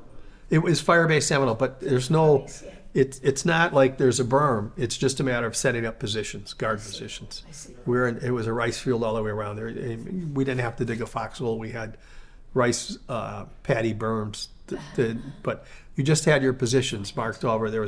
I remember in front of us for the first night there was where they had some of the hooches that burned. They burned their night. We kept thinking there were guys. You could see the flame flicker up, and then it'd be go away. And in a couple hours again, you'd be like, wow, there must be somebody over there. Lieutenant Primo, he went by himself to go see. And then we were there for a good 2 weeks, and there'd be sniper fire. We did some missions where we went out the one night. But the second day, we had these Cambodian irregulars with some Green Berets came out, and they were about 500 yards in front of us. And then there was a probing attack from the NVA, and so they were shooting, and we never had to the point where we had to fire, but we were between fire. Some of the fire from the headquarters company was coming over our head, so it was just a matter. And then we talked they came out the next day, and they said, yeah, they had got hit, and they had some kills, and they were going to go on a different mission. And so then we did some searching, finding bunkers. We went into one area where it was a training, like a little campus. They had a firing range where they had a wire, and they had miniature helicopters that they would run down the wire, so they would learn to shoot and lead the helicopters so they could shoot them down. They had chalkboards. They had tables and classrooms. They had picnic tables. They had latrines. They had a main headquarters. We found this printed material, all kinds of stuff like that. So you mentioned it was considered a treasure trove. Do you want to Yeah. explain why? Well, the treasure trove came because after we did that, we went back to Firebase Seminole. You would go out and come back. And so one of our duties as a group is when these choppers would come in, we would either resupply them with sea rations. They drop sea rations out from maybe Saigon. They bring in the resupply. And so there are resupply points. And so one day we're on this resupply point, and this chopper came in, and it was Canals and Mundos and myself, and we were spending the day of just unloading and putting supplies on, maybe water. And this chopper came in, and it had, what am I trying to say? Those, what you have in an office. File cabinets. It had file cabinets on it. And so we're going to grab one of the file cabinets and some other things. And all of a sudden, these pilots started yelling at us. And then one turned around and had his .45 out. And he was pointing at us, and he was like, don't take anything, don't take anything. We're like, what? And so finally went over and talked to the co-pilot, and he's like, "What are you guys doing?" And it's like, "Well, this is a resupply. We're told to take things off." He goes like, "Don't touch this stuff. Don't touch this stuff at all." I see. You know, and there was blood on some of the file cabinets, and we were looking at it and going like, "Okay, why just stop?" And they're like, "We don't know," and they took off. And then after, when we're back into Vietnam after our mission, and we're at the fire base, and I think it was Chamberlain, they had an award ceremony. And so the colonel came out, and Levesi handed out some Purple Hearts and stuff, and then they came out and told us that what they had found in those file cabinets, we assumed, was there was a list of all the secret agents of the NVA and of the Viet Cong, all the agents undercover and all that were in Saigon. And these files had pictures of them. They had all the dossiers on everybody who was working for the enemy within that area. So just for clarification, were these file cabinets also found in what had been that training area? We don't know, Machines and, but it was probably in one of them because, you know, yeah. there were a number of areas that they found in Cambodia, if you read about it, where they found all these troves of ammunition, supplies, weapons, and training camps, and some were recreation camps, you know, for R&R, where troops would come back and pull in. We'd run into that once in a while when we were doing our blocking force. We'd catch somebody trying to go back to Cambodia, you know. But yeah, that was the whole thing. And I read later on there's a book into Cambodia. They talked about how that happened. And so it was interesting because a lot of the sabotage activity in Saigon went quiet for a while because the infamous Phoenix program was rounding all these guys up. Right. Yeah. Something else that I was wondering about is you mentioned, what are probing attacks? You said that there were, that when you were at Seminole, I think, and this was after I forget the name of it, but the supplementary force came, that there was probing NVA attacks. So what? They would find out whether your weak points were. I see. Find out the weak points, find out where your machine guns were. That would happen a lot of times. You know, it happened when I went to the 25th and we set up a fire base, and you know, they'll shoot and throw some mortars and rockets, and they'll kind of attack and hit you, go to where you have your wire. But really what they're trying to do is check out where's your machine gun, where's your artillery, what are the fighting positions, where are the bunkers and all that. And for Seminole, since we didn't have a lot of that, Yeah. they were looking for a weak part in the perimeter, and these guys had been along a trail. Now, if they haven't hit them, they probably would have hit us direct on, and you know, the next guard area or position, the next military position from us was probably a good 200 meters away. There was a big gap. So they were trying to figure out what was going on, but you know, as that part of the incursion went, the NVA kind of pulled back further and further because that was their hope, because of all the tremendous firepower that we had. You know, we were pointed on. It was, like I say, it was Hollywood. You see all these artillery and the jets and helicopters and screaming around, and at night we'd see the ambushes going on because of the tracer rounds and stuff, and hear the artillery going off. There were a couple times when they would be firing right over our heads. I remember one night we were sitting, and all of a sudden we had set up our ponchos, and the machine gun rounds are going right through our ponchos as we set up as a tent. We're just hugging the ground because Charlie's out there somewhere moving around. You're trying to get him. Wow. Yeah, friendly fire was half the time as bad as regular, you know, getting killed by the enemy. So then after Cambodia, basically we pulled back, and things kind of got quiet. You know, we didn't have as many. So where were you, like after after you left Cambodia, were you next to the Tay Ninh area, or Well, am I missing something? Yeah. Tay Ninh was one of the things, but we were actually in the Long An province.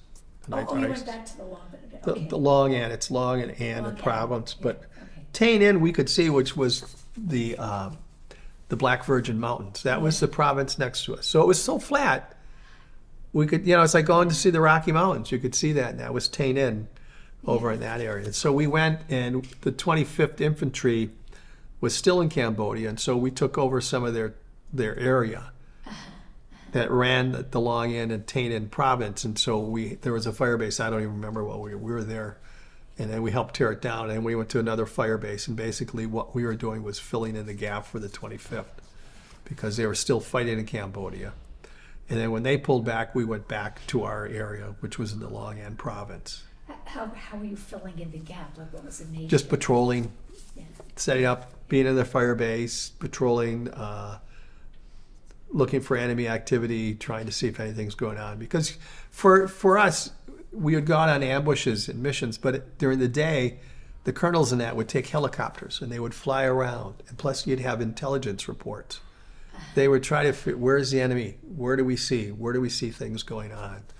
They could fly in helicopters. Helicopters were being all the time. They'd have they were called scout helicopters, a little one and a big one.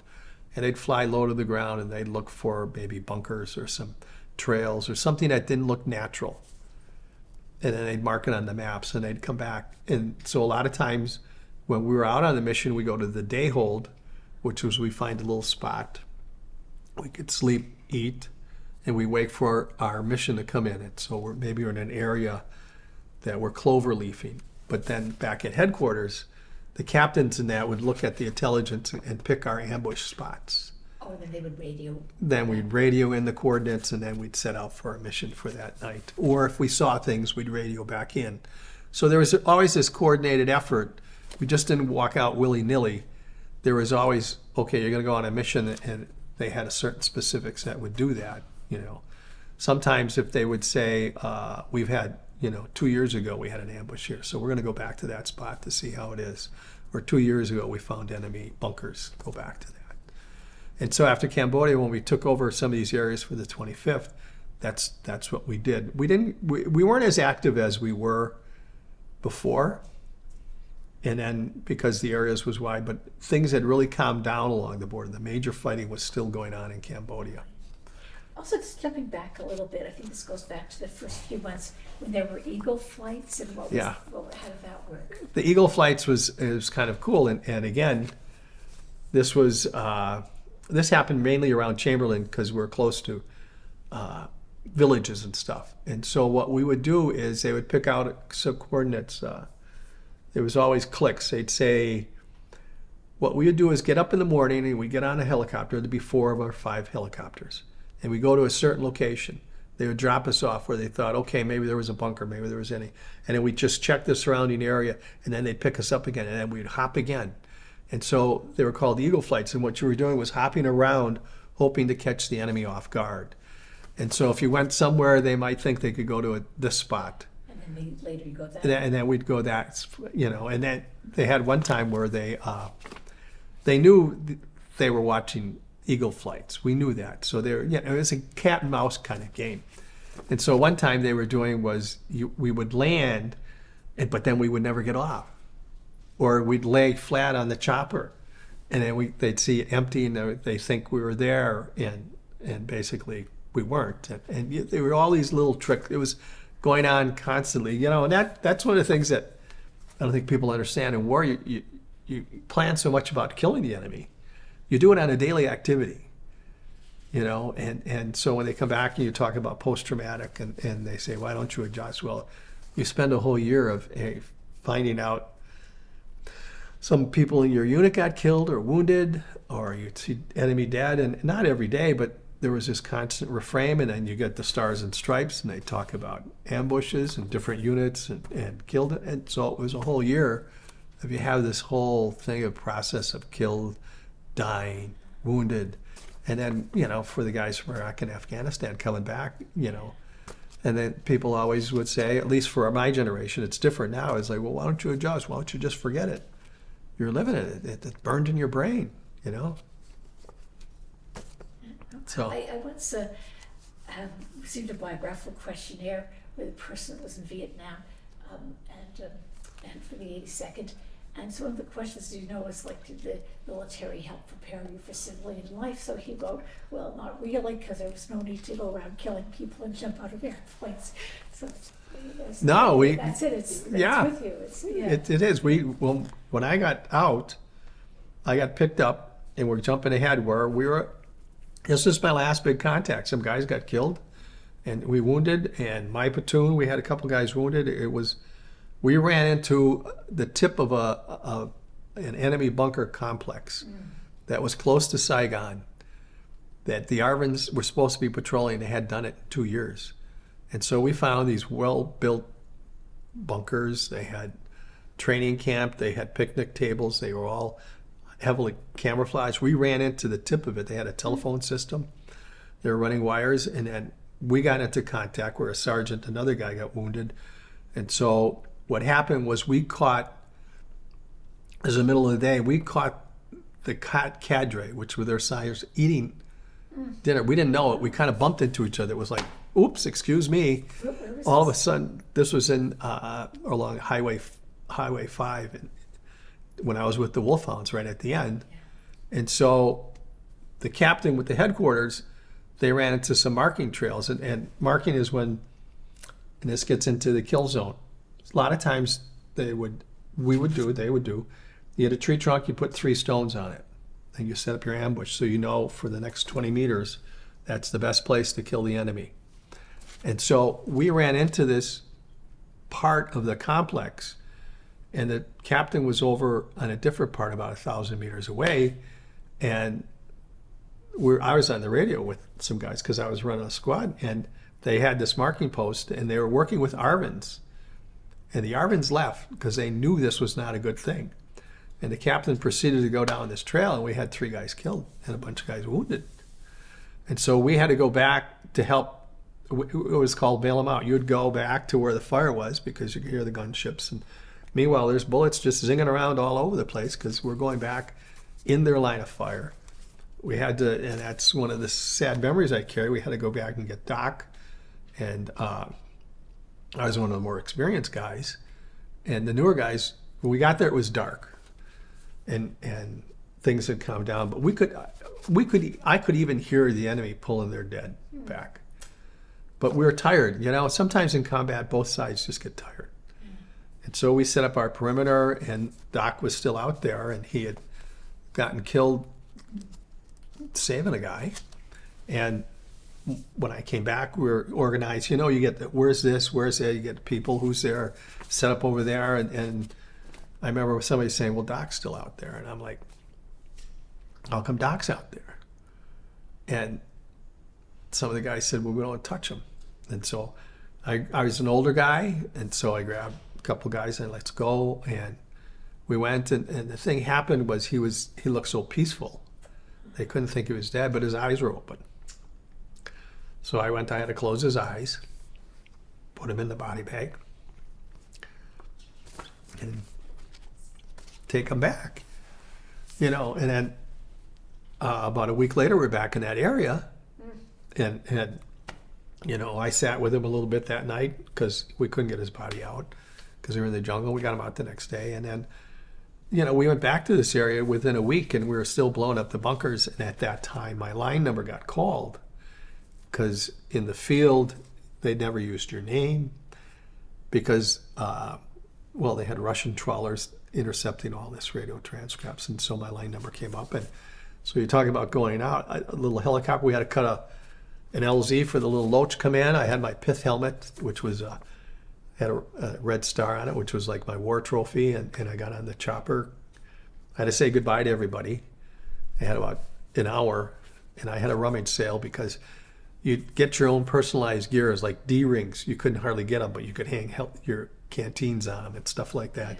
So I'd give away paperbacks. I got writing material. Here, give it away. You know, it was like being the buddy guy and trying to get some addresses. And then this chopper came in, and because they were going to pick me up, they dropped some supplies off, and we had cut down enough trees low enough that it could hoover, and I hopped on, and I had my pith helmet, and they're all excited, these 2 guys. They're like, wow, what's that? I'm like, here, you want it? Because I couldn't register in time, and I gave it to them, and they're like, oh, wow, man, you're so cool. And then, you know, went back to Long Bend, processed out. 3 days later, I got on my Freedom Bird to go back to the world. You know, there's a few little things. Could I just? No, keep it. We're jumping back and forth here. That's okay. That's okay. But yeah. So what you talked about, this goes back to the the Plain of Weeds. Plain of Reeds? Yeah, but I think closer to Firebase Gettysburg, that you mentioned there were some 3 experimental like hovercraft and how Yeah. that worked, and you also mentioned in that capacity the ingenuity of the enemy as well. Yeah, Yeah. yeah. They had these hovercrafts, Yeah. and there are 3 of them. And so what they could do is go on land and in the canals. One time we got picked up by them. We rode on them. You know, it was really cool. You'd be on the river, all of a sudden they just go on the ground and that. And so what on Firebase Gettysburg, since it was so flat, they had a radar. So they had, part of the thing was they had a radar. You know, there's all things that go on in the rear. You have the cooks, the radars, you have headquarters, you have the intelligence guys. And so what they would do was, the plane was so flat, they could shoot a radar and see if people were coming. And so a couple of times, so if they're trying to infiltrate, I mean, it had a fairly good range. They would point this out, and then the hovercraft, if it was at the firebase that day, they'd fire up, and what they would do is try to run over and crush them. If they couldn't shoot them, they would try to crush them because of the big pressure. These hovercrafts were fairly big. You can see them now in harbors, you know, where they take 30 or 40 people on them.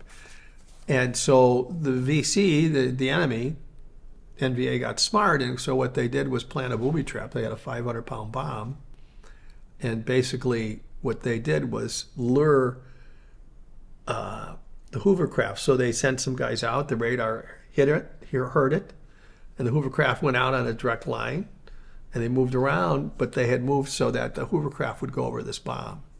And so it went over the bomb and set up the booby trap like a mine and blew it up, you know.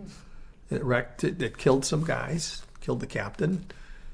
That was the guy that was running the hovercraft, and a number of guys. And so after that happened, they stopped doing that practice of the hovercraft. But Charlie he was a very respectable enemy. He was very smart. He was smart as we were, and he was a tough enemy. You know, I run into veterans. They always say we could have won the war. We never would have won that war. That was a war of independence.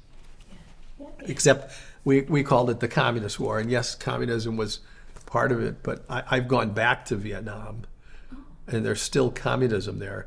But you wouldn't think it's like we think communism in there. They're so capitalistic, it's unbelievable. Right. That's my impression the last 50 years. Yeah, they're all hustling somewhere. You know, could we review? Okay, so I remember after the 3rd of the 31st, when they were sent back home, you were assigned, I think, to about 3 different units. 2 of them were relatively short term. Do you want to just talk briefly about which ones, what was the main purpose, the next one, and then finally at the end when you were with Yeah. the 25th, I think you're like the squad leader, so like just to fill in that. Well, gap. yeah, I didn't. After Cambodia, we went back and we did our missions, and then the 9th was going home, part of Vietnamization. Yeah. So we pulled back to Dion, and so then we get reassigned. And so I got reassigned to the 199th Light Infantry, the 2nd to the 3rd Old Guard. And so, you know, it took a couple days of process. You'd have to find a ride to hop, and you get out there. And so I got my assignment. We all got different assignments, and then I ended up getting the assignment, and I ended up 2nd, 3rd, and then we drove out to, and it was a huge Michelin rubber plantation. I just remember, because as we went, it was like dark, and yet it was bright day because the rubber trees were so thick. So I went out to this fire base, and so I reported, and there was a lot of red clay, I remember that. There was this fire base in the middle with all the trees, and being in country for a little bit, I was a little nervous because the trees, even though they cleared an area for the fire zone, for your fire zones, it seemed too close. And I reported, I had a mortarman MOS, so I reported to the mortar platoon. And so I got there, and they're kind of like, we're full. I'm like, okay, what do I do? You know, and so they're like, well, find yourself someplace you could do, and we'll call you for a little bit, but we're full. They had all the old timers. They weren't going to move anybody, even though I had time in country, you know. Right. So they said the recon platoon's coming back in. They're going to need a replacement. So for like 3 or 4 days, I had to just amuse myself and do some, you know, mundane chores and help out a little bit. Like at night, they'd fire some aluminum. I'd maybe fire around or something. And I had a broken cot with a poncho over me, and it was rain. It was wet. And I remember I was so miserable, treated badly. And so then the recon guy came in. I had my equipment, I had my rifle and my ruck and all that. And so he grabbed me and he took me over like an interview. He wanted to look at my equipment, tell me what I've been through, blah, blah, blah, blah. So I told him all that. And so then that night, I slept the next day. The guy goes, okay, you're going to be in the recon platoon. You know, it's like I passed the test. So it was a sunny day. I got with the recon guys. We go out. And all of a sudden, we're out for about an hour or two. And the next thing you know, he goes, gather your stuff. We got to go back in. So we ended up going back in, and that unit was going home. And he said to me, you're lucky. You don't have to go on recon, because recon was a fairly dangerous job. You just go out, and they had been going out. There was like maybe 10 of us. You'd go out somewhere, park, try to make no sign at all, and then you would look for enemy activity. And when I was waiting, they were telling me, yeah, these guys are out there, and they said they saw 10 Viet Cong out there. And we called in the fire mission, but we never got any bodies, so we don't believe them, you know. And they came back and like, yeah, we saw these guys, we saw them. And so if you saw them, you didn't have as much support as you had when you were with the regular infantry company going out, because you'd have platoon here, maybe another 1,000 meters away. These guys would go out in the middle of nowhere. And at the time, I wasn't too scared because I felt, okay, I knew my stuff. But they went home. And so after that, I went back to Long Binh, processed a couple days, you know, we got stupid jobs like, okay, go clean weapons, people turning weapons, all that. And then I went to the 4th of the 23rd, which was a mechanized unit. And I had a mortarman MOS. And so I got assigned to a company that had 4.2-inch mortars. But I was really happy because I thought, okay, I don't have to walk anymore. I don't have to hump. And so I got there, and it was between Swan Luck and Saigon, and it was along the Michelin rubber plantation. And the mission was the Australian engineers were building a road for the farmers. And so they had a rock crushing machine and some other things. And what we were doing, they had the Australian infantry was patrolling, because there was a couple of high hills, and then we were, the 4.2 were like the artillery pieces. Plus we would do road clearing. We'd run the roads to make sure there was no mines and supposedly booby traps. And then sometimes we'd do a night logger, which is like an old wagon trail. We'd go out and circle our tracks, and that would be it for the night. But we're really supporting the Australians a lot. And so when I got there, they said, you're the driver. And I said, well, I'm sorry. I haven't been trained on it. I'm not the driver. And I'm 20 years old, and they're like, no, we'll make you the driver, really, really. And I'm like, okay, I'll be the driver. This looks like fun. And so I got in, and they showed me how to change oil and brake track, fix the tracks on them, and all that stuff. And so I drove a couple missions. You know, sometimes when you drive in the middle of the jungle, you're crushing trees down and stuff. And after about a week, I said, how come I'm the driver? And they go, well, if you hit a mine, the driver gets killed first, because everybody else sat on the top. And so I was like, well, how did that deal work? And it's like, you're the new guy. And I'm like, well, what happens? Why am I the driver? How long is this going to be? They go, till the next new guy comes in. And so hopefully, thankfully, there were a couple of times doing road security where some other tracks had hit a mine and blown off, and some guys were injured, and we didn't have it. But we did a number of fire missions for the Australians. And one of the stories, I went to go visit Australia because we befriended the Australians, Bob Wallace. And I went to visit him, and it was awkward for me because they got hit hard one night, and we fired all our ammo. And he would introduce me to the friends as, this is John, he saved my life. And it was like we were just doing what we were supposed to do, you know. We were just firing, and they had close contact. Some guys got killed, wounded, and they almost got overrun. But we had put our fire right where it was needed and beat off the attack. But it was really awkward because, you know, it's not like I really saved his life. I was just doing what I was supposed to do. And we keep in contact once in a while, but yeah.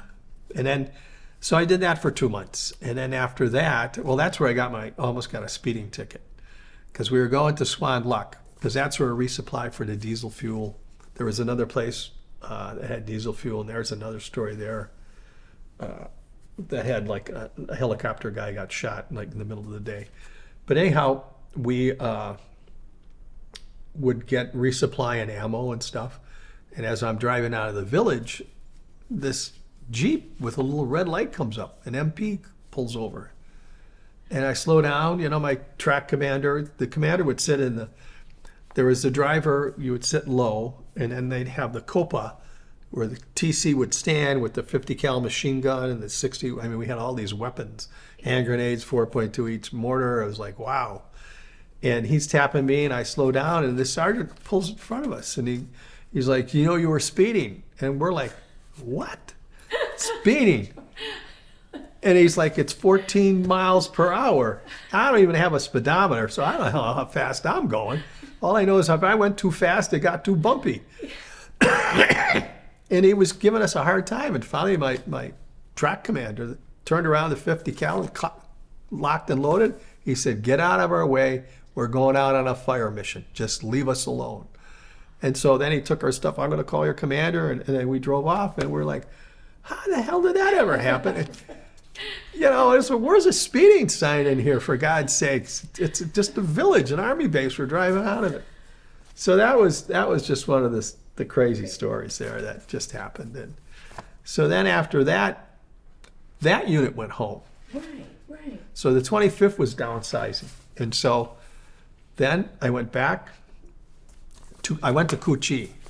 And this is a story that I think is interesting when I talked about how, you know, when I reported for duty, the sergeant was talking about all the paperwork that he had to do because, you know, you'd probably get an Article 15. Right. Well, at this point, they gave us our personnel folders. So we were on a truck. There was about 5 or 6. We're all in-country transfers because Nixon wasn't sending draftees anymore. So all the combat MOSs, whether you're artillery, track, infantry, we kept going to fill the gaps of the guys rotating out, killed or wounded or whatever. And so we went to Koeppen. It's a huge base camp. It was like we called it Back to the World. They gave us our personnel folders. So we're sitting in this room like this. It had chairs. It was nice barracks. And we're just kind of talking. Finally, this one guy opens up and he goes, hey, look, they got one of these demerit things in here in my folder. And so all of us started looking. I go, oh, I have where I reported late. And he's like, well, let's get rid of this shit. And so we started pulling stuff, all the bad reports out, tearing up, and we all dumped it in the waste paper basket. So he went into this personnel thing, and he had no idea what we did, and we were just laughing away, going like, wow, look what they gave us, you know? So a chance to clean up your files. Clean up my file, clean up my record. And the other funny thing that happened there was they had these beautiful showers. They had a library, cement floor, books, the whole thing. And so when I went in there, I looked, and you always look at the guest list to see. And there was a guy named Herb Treba from Milwaukee, Wisconsin, who was from my neighborhood. I remember playing basketball with him at pickup games. So I went to the shower, and it was a typical military. They have all the showers. You go in naked and get a towel. And I'm taking a shower. It's hot water. I was like, wow, it's really hot water. And I look at this guy, and he looks at me, and he goes, John? And I go, Herb? And we're buck naked, looking at each other, you know, and like Herb's going, what the hell are you doing here? And I was like, what the hell are you doing here? You know, and so we talked a little bit, and he was with a different unit in Koeppen, and I did. And what are the odds? See with the showers. First off, run into somebody you know, then in the showers, and that's it. And so then after that, I got assigned to the 1st of the 21st Infantry. And I went to the part of Koeppen, which is a big base camp, and I know them. I think they had we were there for about a week. Yeah. We were pulling Burma. It was because the unit was reorganizing. And so there, you know, Roger, I ended up bumping into Roger. He was with a mechanized unit this time. Because at some point you Yeah. were reassigned to different units. So I went to the APC, he went to somewhere where I ran into Roger, and here he is, because I wrote a couple letters to him in country, and so walked around, and some of these units were grisly, like I mentioned. They had a skull. You walked into like maybe the Manchus, and there was a skull on a post as you walked in. And so then I you know, talked to him a little bit, Then I had an incident that's impacted my life where I was on guard duty, and Koeppen had the town right next to it. So this was close to civilization, probably the closest we got to villages. Mostly, otherwise, we were out in the boonies, not having interaction with people. But the towns were captured by the Americans, right? Well, they were South Vietnamese town. Koeppen was a huge, Okay. huge town. It's huge now. Like Ben Luck was a village of 600. Koeppen was probably a city of 20 or 30,000 people. You know, it was also an Arvin. The Arvins had a main base camp there, so the Americans. But that's where the tunnels were too. Yeah. So the tunnels, the Americans built their base camp on top of the tunnels. I see. Okay. It took them years to finally figure that out. And tunnels I went back, when I went back to Vietnam, I stopped at Koeppen, and the tunnels are a tourist attraction. And those tunnels go for 2,000 kilometers all the way to the Cambodian border. They've been building those tunnels since the French Indochina War. And they go down 3-4 levels. You know, what's going on in Israel now, where they talk about, this is the same thing. Yeah. It's the same. I was thinking a lot about that too. Yeah, Yeah. I have a T-shirt where, and I'll send it to you. Shows they'd have hospital supplies, the whole thing. So that's where the base camp was, and that the kids, and this is something that's lived with me my whole life. And the kids would come, and we'd put claymore mines and stuff in the wire, booby traps, basically booby trap, and they would come 9, 10 years old, and they would steal them. And they sell them on the black market. I mean, when you get close to a town, and whether it's World War II, Iraq, there's this whole black market going on. How do you make a living? How do you scratch out a living? And they kept coming, and we fired tear gas at them. And finally, warning shots, go yell at them, and they wouldn't do it. And finally, I just took a shot at them, and I physically almost shot at them. I skipped around right in front of these kids, and they stopped. And I knew I came very close to killing or hitting one of them. And at that point, they backed off, and they didn't bother us at all anymore. And at that point, I had my moral crisis. What have I become? Shooting at kids. And I still think, what if I would have killed one of them? Never would have lived it down. Yeah. So, I mean, and those things happen many times in war. I mean, it's called the fog of war, and that's really what it's about, is how you really have to struggle with your morality at times. What is right or wrong, and what's the right thing to do in this situation? Because war is totally different. It's different. And you know, I've told this story to other guys, and they go like, well, you were right in shooting them. It's no big deal. It's like, but I got to live with it. Like you're saying, it would have been within the rules of engagement. Yeah, You know, exactly. yeah. But I would still have to live with that fact. So, you know, killing somebody's not easy. And I can honestly say I don't know if I personally killed anybody. Fired my weapon like you always do, but it's in Vietnam, it wasn't one of those things like I say in the movies where, you know, the Westerns say, oh, pow, and somebody falls down. It doesn't work like that. Right. It doesn't work like that. No. So that was one of my defining moments. And then we just got there, it was about a week, I got an R&R, and then we went out to the field. And then the last 4 months, I was back humping.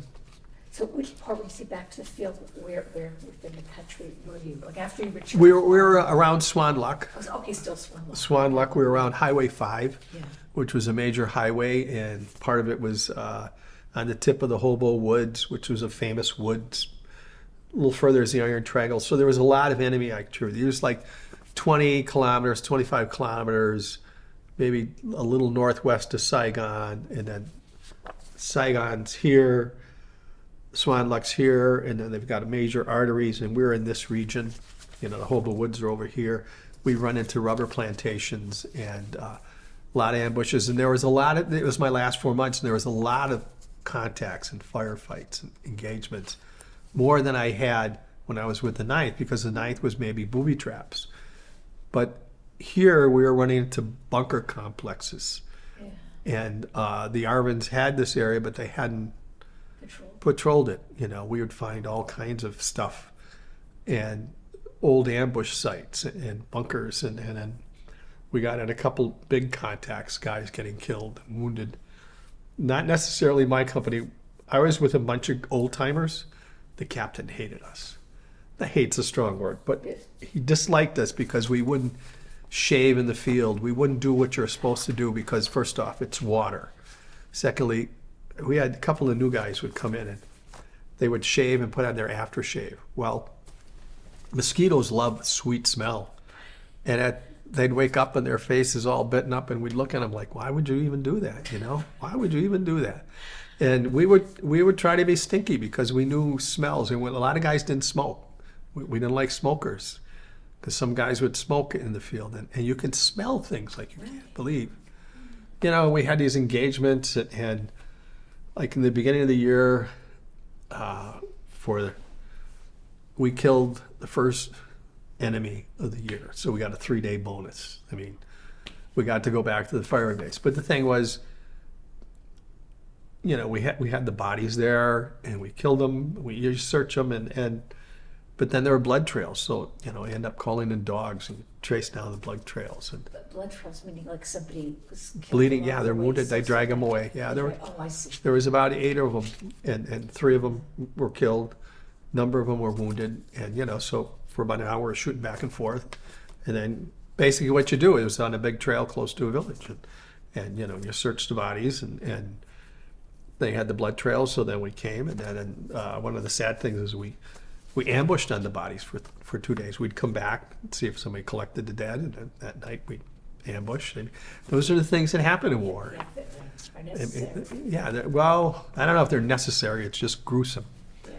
You know, you hope, and that's because at that time, the U.S., the military was in the body count, the war of attrition. Can we kill more of them than they can supply? Can we win? You know, and that's why I say we have never won that war, because it's their land, it's their people, it's their culture. They'll keep fighting till the end. And this whole idea that, well, they'll get tired of it, that's not going to work. And it doesn't. Some wars, maybe it does. Some wars, it doesn't. You know, that just depends on what it is. But they really, when you read about it now, they were fighting for a war of independence. Yeah. And so I stayed with the 27th, walked point, assistant machine gunner. I just about did everything. At one time, I carried the radio. Was this the point when you were also like I think like the substitute squad leader? Yeah, Fact? towards the end. And I think you also described incidents where, well, you mentioned on the one hand you're with experienced people, but then there's certain times you're with like newcomers that you had to really show them the ropes before. Do you want to talk about one of those incidents? Well, a couple of those things, yeah. You know, after I had a little day in Country Yard Hour where I got to go to Fung Tao, and this is one guy specifically. When I came back to the rear, and what happens, you'd come back, get in formation, sleep that night, and then they'd send you back out to the field. And so we came to the formation, they read off your name, Koeppen, you're here. And I was with a couple other guys that we've been there. And there was a new guy in back because they were bringing in transfers from Germany. Germany had a bunch of transfers. They were bringing them in from country because Nixon wasn't going to take any more draftees, send them to combat. And I remember this, and then they had guys that would join up. And I think this guy joined up, and he was a large guy, seemed pretty normal. And as we're standing in formation ends, and he kind of wants to talk to the new guys. And there's, I can't remember who I was talking to, and he's like, hey, you guys, what do you do when you're in combat? Do you keep your weapon on safety, or, you know, do you take it off safety right away? And he was saying things that got our little antennas up, and we're like, you just keep your weapon on safety. You know, when you get out to the field, you'll be okay. So we go out to the field, and I got my little squad, and we're in the platoon, and there's a couple of us, and he's assigned to us, and he has the machine gun. He's the gunner, which is a very important role because it's your heavy firepower for a platoon. Yeah. When you get in contact, you got to have. And so he seemed to be acting strange, you know. And then one day we were on a mission. We had just had a contact. And when I say a contact, somebody got in a firefight. Either we did, or maybe second platoon did. And then what happens is you go check the area, you look for enemy activity, all kinds of things. So we're walking across this field, and he's carrying the machine gun like a suitcase, and his shoelaces are untied. And he's kind of punched himself in the face every once in a while. He's not carrying enough ammunition. And so I noticed them, and I can't remember the sergeant. There was one sergeant and another squad leader, and we're like, this isn't right, you know. And so we went and set up our position. This was a mission where the Thai troops were working with the Thailand troops, and we were in the forested area, and there was an open fields, and what they were going to do was come with their infantry and armored vehicle, and it's like a deer drive. They were driving the enemy to us. And so we set up an ambush position, and the other platoons did. And that night we set up, and then we wake up, and the sergeant wakes up, and he had set up in the middle with the radio, and he was covered with shit. And so we were kind of joking around, saying, well, you must have put your sleep position in shit. And he's like, no, I didn't. And all of a sudden, this guy walks up, and he said, oh, I'm sorry, I thought I had to go bathroom last night. I thought it was outside the perimeter. And, you know, everybody just started looking around and going, okay, this isn't right. And so we were waiting for the resupply chopper, and the sergeant and myself, and we went over to the lieutenant, and he said, this guy's got to go.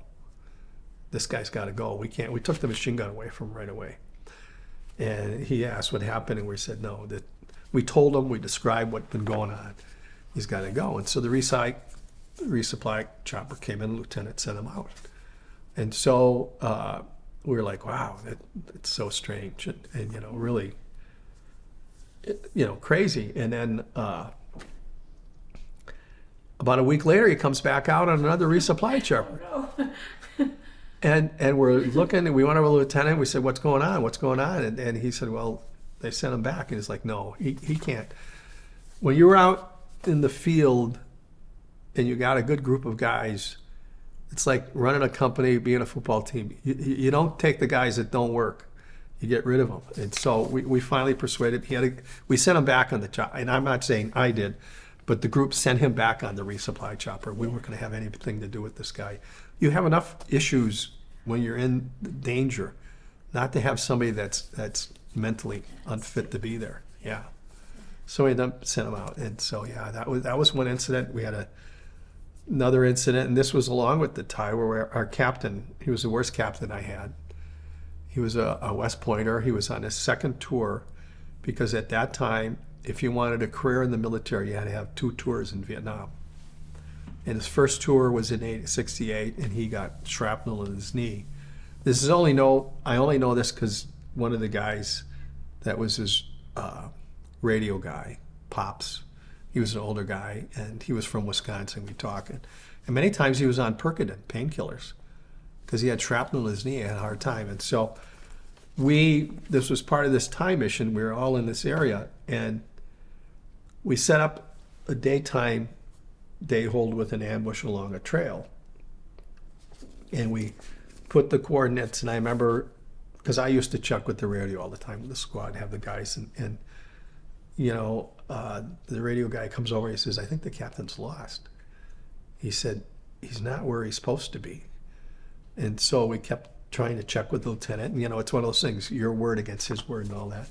And so finally, where my group was, since we were older guys, we were on the back end, because we had more time in country. The guys in front, they'd get killed faster. I don't know. But we're on the back end, and we could hear voices. And so I was like, there's voices.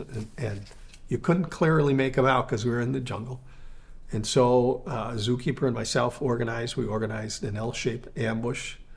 And we could hear them getting closer. They were making a lot of noise. And there was a sneaking suspicion.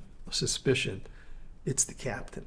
It's the headquarters. Oh my gosh. And so we set up this ambush, and I said, I crawled out. I said, it was a stream, and then there was a little crook in a trail. And so I crawled out to where the little crook was. I put myself out there. I said, if this is them, I'll fire first. Or, you know, if it's the enemy, I'll fire first. Otherwise, hold your fire till I say. In fact, I don't know if I was going to shoot. I was just somehow going to give some kind of sign. Yeah. And soon as we could hear him, he was talking loud, blabbing away on the radio. And I remember the first guy that came in, I said, we almost fired you up. And the guy was just swearing up a storm. He's like, he's so loud, I can't believe he's just blabbing loud. He was lost. He was 1,000 meters off from where he was. Wow. And so they came in and, everything, and we were just shaking our head going like, this guy was not a good leader, and it was sad. I think the guy who was a good leader was Captain Lavasi, right? Lavasi, yeah. Lavasi at the Cambodian incursion as well? Or? And the reason being, because in Vietnam, officers had to serve 6 months in the field, Oh. and then 6 months in the rear. They could go in intelligence, not to say it was safer, but they usually got to a safer position. So he was supposed to go back to the rear when we went into Cambodia, and he volunteered to stay with us. Wow. Yeah. So a lot of admiration. He volunteered to stay 3-4 months extra with us, where he could have gone back, had a nice job. And I think he was on his second tour too. So he knew the danger, Yeah. but he just did that. Hmm. Yeah. So I don't know how long you want to Well, go. what time is it now, if I may? 12, almost 12:30. Oh, okay. So, well, before we return, you talked about all of a sudden there's the helicopter waiting to take you back. Yeah, my line number comes up, and Yeah. so I'm out, Yeah. and so after 3 days, I went back to Long Bin. You have to out-process. Just, yeah. Yeah, and so you went through, and there's another sad story where we're sitting waiting. You imagine there's a group of guys got nothing to do. If you had some money, you go drink some beer. They had a pool. This was back in Long Bin, and they had movies, and you could do things. And then what you do is every day there'd be 2 formations, and you wait for your name to be called, so you can go on your Freedom Bird. That would be that. I mean, you end up going to a different place, get isolated, and go on your Freedom Bird. And so, like on the second day, this captain came up, and they had arrested a guy for drugs. And he said, for 2 days, just stay straight. Because drugs were big in the rear. Yeah. In Vietnam, maybe 10% of the group was really in artillery, tanks, trucks, and otherwise they're truck drivers, logistics, and the combat engineers. So a lot of times, 10-15% weren't really in the action, but they were because they need all the logistics. And so this guy spent a year in Vietnam. He got arrested. Now he was going to go to Long Bin Jail, and Long Bin Jail was just nothing but Connex. You see on trucks, those cubicles. And then he wasn't going home. He was going to go maybe 6 months in the prison there. And he said, just when you get home, take your uniform off. He said, I've come home, and nobody cares because everybody was so anti-war. He said, just go back, get with your family and friends, and live life again. And so that was such a sad thing to happen. And then after the third day, I got my name called, and then I got my ticket, and I got my Freedom Bird. And we watched the plane come in, and we got on, held our breath, and then when it took off, there was a big cheer. Wow. And so then we got home. You went to Oakland. They gave you a steak dinner. They tried to talk you into re-enlistment, which was sad. But then that was another reality. We got a lot of money. You had all your leave time and a bunch of things. So you might have anywhere from a couple $100 to $1,000. And so they warned us when you left the base that they checked that you had to have at least 3 to 4 to a cab. They wouldn't even trust the cab drivers to take you to the airport. Some guys just went to San Francisco. They'd get rolled, go to the bar and get rolled or get mugged or whatever. So it was like you had to be careful, and they gave you that talk. It was like a warning talk. And it was just so shocking, that, oh my God, you're not coming home as a hero. You're coming home as a guy that's a mark for easy money. And so I ended up going to the airport. I didn't have any identification because they take all your identification.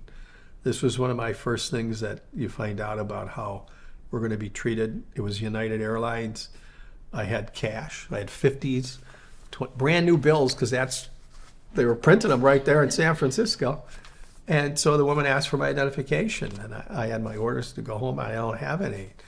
So, she was like, I can't issue a ticket, blah, blah, blah. I had to go stand off to the side. There's a line of people behind me. I'm really embarrassed. I'm 20 years old. And so then a manager comes up, and I remember he was doing one of these things where you don't look in the eyes, but they ask you questions. You know, like, where did you get this money? How come you don't have this? How come you don't have that? It's like, I'm sure this wasn't the first time this happened to him. And so I finally got a ticket. I went to my uncle's house. He was living in LA. And that was kind of another shock. Well, it was good to see me. They were so welcoming. Yeah. But my cousin Chrissy was 6 years old, and John is just back from the war, and she very innocently says, well, did you kill anybody? Yeah. Lunch is over, conversation ends, and so, but it was good for me to stop a couple days, then I went home, and then that's where I landed. My mom was there, and I'm going to slow down here for a second, and she grabs me and she says, you haven't changed.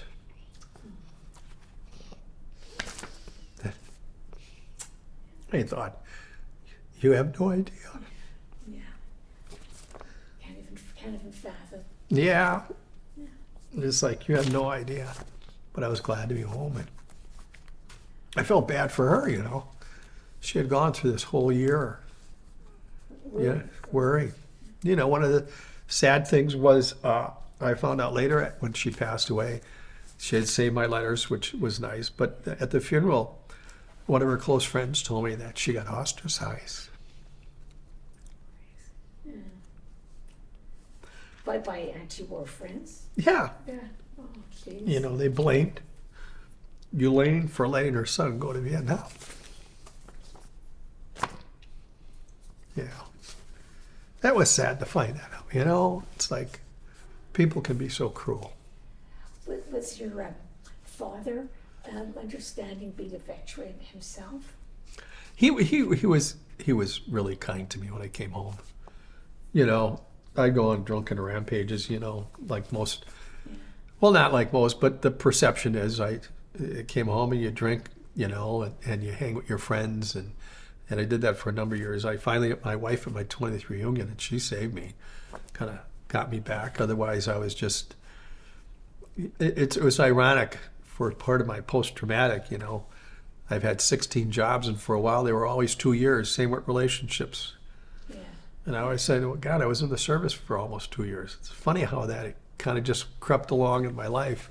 Yeah. Until I met my wife at the 20th, and we got married. We've been happy together This is for the 30. 20th high school reunion? 20th high school reunion. Yeah. Yeah. Got married. We've been together 30-some years. Wow. So do you feel like meeting her would made a big turnaround?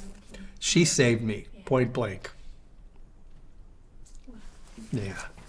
Yeah, my life is, I'm so grateful. Things are really good. Sorry. But, I'm happy we don't have any children. I'm okay with that. And Yeah. part of that is from shooting at kids. I've never really forgiven myself for that. Yeah. And we've got enough money to be happy, and she's happy, and my whole life changed. Thank God, eh? Yeah. Yeah, I got a job, and I went back to college at 40, graduated at 45. I was working in construction. I went to Cardinal Stritch Adult Education and went to school at night, and got a job in customer service, and I retired, and so it turned out pretty well. I got a little money to be happy, and I'm really grateful for that. Yeah. When did you start talking about the war? Was it with your wife? Or was it after? I believe you told me the Wisconsin Historical Museum were collecting letters from Vietnam War veterans. Was there a turning point? Yes. Yeah. When my mother passed away and I found my letters, I never realized she had saved them. So when they started asking for artifacts and that, I knew I had these letters. And so when I called them up, it's really kind of funny because I'm going to go to Marquette, and the woman that I worked with is the professor there now. Oh. So we've had this relationship since 1989. Wow. And for a long time, I would call her up and I would say, why do you want this stuff? Because Madison was so anti-war.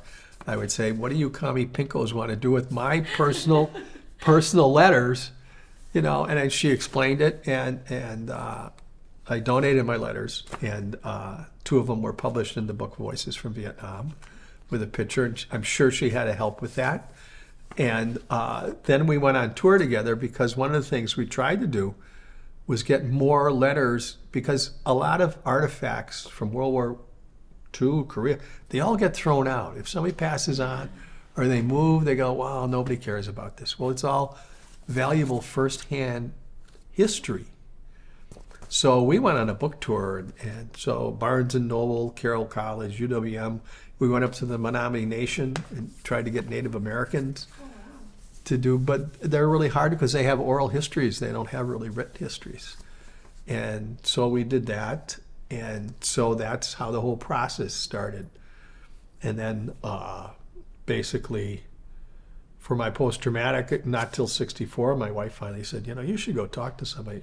I'd have dreams. And, I'm a very easygoing guy, but sometimes just, and the war never really leaves you. It never really, it's always there, whether it's a musical sound. Excuse me, every time I hear a helicopter, bingo, yeah. I'm back there. And if there's a certain song, Eric Clapton, we got to get out of this place if it's the last thing we ever do. Well, that was our theme song for Vietnam. Yeah. And so many little things, they'll touch it off.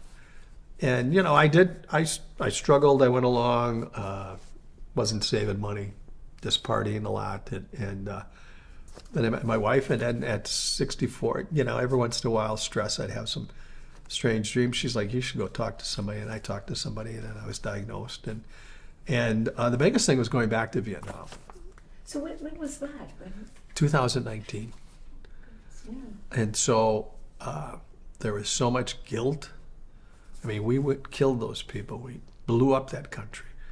We tried to destroy their culture, and yet you go there and they're so forgiving. They just look at it as another war in their history. And the guide in North Vietnam, Bang, who's my Facebook friend, he said, when you think about it, over the years we fought the Chinese, the Khmer Rouge. I mean, if you go into history, there's a whole range. And then he said, we fought the French, we fought the Japanese, we fought the French, we fought the Americans, we invaded Cambodia, we fought the Chinese. They don't look at it as one person is the bad guy. And all they want to do is be like anything. They want to be happy, pay some taxes, be happy, have a little money, and raise their families. I mean, that's so universal, and yet that gets forgotten so much. And so it was really good. Even when I went to Cu Chi Tunnels, our guide arranged to have a North Vietnamese soldier take us, and we talked. And one of the things we got across is, and he said in his little English, politicians make war. We have to fight them. So that was just like, wow, like a big weight off your shoulders. I tell guys that I meet all the time to go back, and they go, why? Why would I want to? I'm like, there's some things there that would help if you're carrying that chip. And I've talked to guys go back, and they all say it was the best thing they ever did, except when they got married. That was the best thing. That's right. Okay, the second best thing. Second best thing, yeah. Do you now participate in veterans organizations or? I do. I belong to the VFW. I belong to Vietnam Veterans of America. I do some things by myself, but for the Milwaukee War Memorial, I help with the education committee. We'll meet with school kids, and sometimes get invited, like my nieces and nephews, I'll go for Veterans Day. And I've helped out with, poppy drives. Like my local VFW, the last 4 years, I've organized the poppy drives to do that. We do flags on Memorial Day, and we have a small post, 6 members, and we have a cemetery that has 4,000 flags. So I get a lot of my rugby friends and friends from Milwaukee. I'll get 20 people coming. We put the flags out, and at the War Memorial, they've been doing 3 or 4 years now. They have flags. So I do little things like that. I go to Costco and buy clothes on sale. I'll drop them off at the Veterans Outreach. I support the honor flight. I've done this later in life. I've started doing that. Earlier, I didn't care too much about it. Was it more since retirement also? Yeah, yeah. But a lot of times, for a long, long time, till 9/11, Vietnam veterans were losers. We lost the war. And you'd be surprised how many times that comes up with people. But there's funny things. Like, I didn't join right away in the early 80s. I was invited to a VFW post, and I went to it. And there were two things that cracked me up. First off, I sat at the bar after, and, there was a couple of the Korean, well, mainly World War II guys that, you guys are losers, you lost the war. But then they called each other comrades. And so I said to the guy, I said, what's with this comrade thing? Isn't that what the Russians do? And he goes, well, they spell theirs with a K. We spell ours with a C. And I was like, yeah, that's the difference. I figured that out. But getting involved with the book, and I did that, and I still do talks. And I got involved with another book with Mark Concannon, because I did a history for the War Memorial that's on YouTube, because they do a lot of things like that. And then he published a book. And so one of the chapters, I'm in that book. And if you want, I'll send you the title to that. And he does it, and it's from all different veterans, and they just talk about, their things. So I do that. I'm not one of those guys that are, we're the Grand Marshal and doing that, but I do things behind the scenes, more of it. Although you seem very generous about giving like presentations and talks to different groups. Yeah, it really helps me. How does it help? Well, it gets to experience. Since I didn't go to college right away, and I was in the lower end of my class, and a lot of my friends are successful, and for me, being able to do that, it gives me a real sense of validation. And it really validates, what I've done. And now that it's more important, up until 9/11, people didn't care. But now that it's important, and I just want to maybe impart some things about how war is and people. So I get a sense of a joy out of doing it, I'm Exhibit A, the Vietnam veteran, I don't know, but like it's like a teacher. Yeah, teach them and tell them, give them a better idea, because what you see on TV and all that, it's not really shows you that the unspoken stuff about what war is. They all have it good versus bad, and the good always is. Well, that's not always true. There's just a lot of horrible things that happen. So it's been a blessing, and I seem to do very well at it. So I enjoy doing it. What you mentioned a lot in the previous interview is the importance of having a buddy, like you say with Roger, and then later with I think somebody called Patton. Gerald Patton. Yeah, how did that make the difference? Well, in the Army, it's like swimming. You have the buddy system. Yeah. Yeah, like I was at the mechanized unit, it was Mike Shinners. But you always had a buddy, first off, you can talk to. You always, like anything, you'll have a small group of people like-minded or you get along with. But in the military, you always wanted to have somebody that in case you were missing, somebody go, well, hey, what happened? Especially when we would be out in the field with elephant grass. That was scary, because the elephant grass can get 6 feet. You won't see anybody in front of you. You've tried to follow their footsteps. And, I remember one time somebody was lost, and what do you do?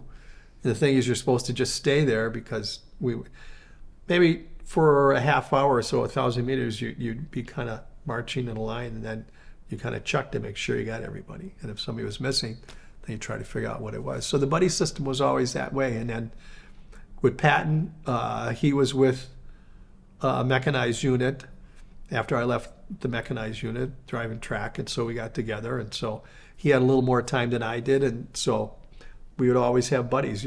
So, we would kind of sleep. We'd spread our ponchos out, and we wouldn't hug each other, but you'd be next to each other, and that's how you kind of kept in contact with people.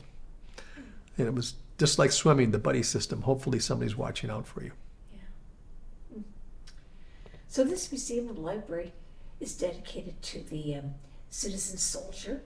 So what does the term citizen soldier mean to you?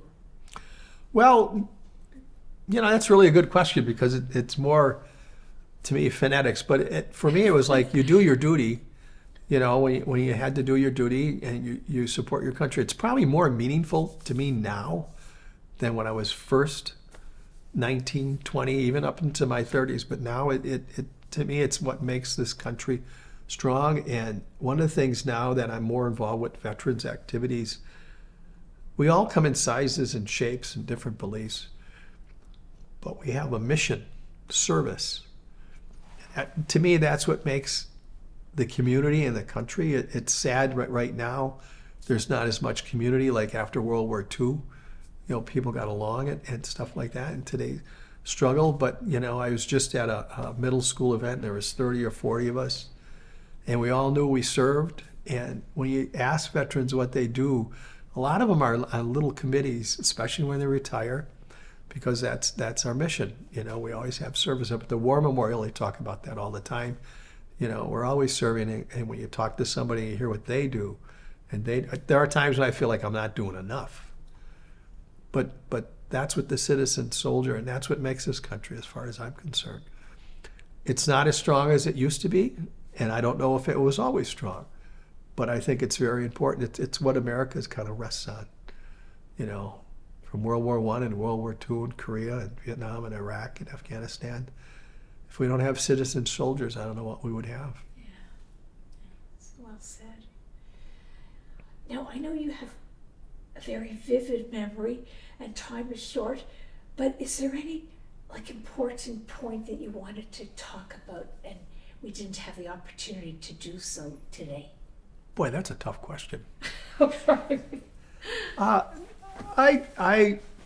don't know. I think the important thing is always appreciate what the veteran does. Not so much respect. Appreciate what a veteran does, whether they serve in war or not. And I say this now, a lot of times I'll say thanks for your sacrifice. Especially, and they'll go like, well, I didn't serve. It's like, look, you left home. You gave up your time. You gave up an important part of your life. Maybe you did 20 years. Maybe you only did 2 years. You went wherever they sent you. Yeah. I mean, it's not like you could do what you want. You had some things. It's an example is I played pickleball with a guy named Eric, and I've talked him into doing an honor flight. He was in the service during the Vietnam War, the Vietnam era, and the honor flights can do that now. And he says, well, I was in Turkey. And I'm like, well, so what? I said, what did you do in Turkey? Well, he was on a listening post. And if you remember from the 70s and 60s, Turkey and Russia, we had nuclear weapons, was a big thing. Yeah. So he's on some listening post out in the middle of nowhere for a whole year. I said, well, that's a lot of service. And he was like, well, nothing bad happened. It's like, it doesn't matter. Yeah. And it doesn't. And then when you talk to him, because every veteran's got a story, every veteran's, and he talked about how his mother was from Czechoslovakia. And so how the military was so hard on her, she had to tell him everybody she knew, every relative, because Czechoslovakia was part of the Eastern Europe, in order for him to get clearance. And when he tells that story, people start listening because they have no idea. And so some of those sacrifices that come out of veterans, I think, are really important. So that's why I always say, thanks for your sacrifice. Everybody says thanks for your service. And, some people go like, well, it sounds like you're at a restaurant, thanks for your service or something. But I always say thanks for your sacrifice, or I try to. I just talked to another, we just came back from Japan, and I met a couple. They're in the Air Force. And I said, thanks for your sacrifice. And they're like, yeah. And then I told them why I say that. And they're like, oh, you're right. They're in Japan. They're flying somewhere to go to their station. They're going to be, or they're in the Navy. He's going to go on a ship somewhere. I mean, they're going to go out to sea. They're not going to have all the amenities that they have, and yet they're protecting us. So thanks for your sacrifice. Yeah. Well, on that note, I thank you for your sacrifice. Well, and for coming in and helping to share and explain what it was like during the Vietnam War. Well, I thank you for the invitation. I just feel honored to be part of this, and I'm happy. It's a part of my life that like I'm going to go to Marquette, and I'm going to, like, when I was 19 years old, I didn't think my life was important to anybody. And that's kind of like the self-worth, just like what you're doing, you do this, you can go home at night and think of the interviews and think, I've done some good in the world. Well, yeah, I hope so. Yeah. Yeah, Yeah. yeah, yeah. Well, thank you.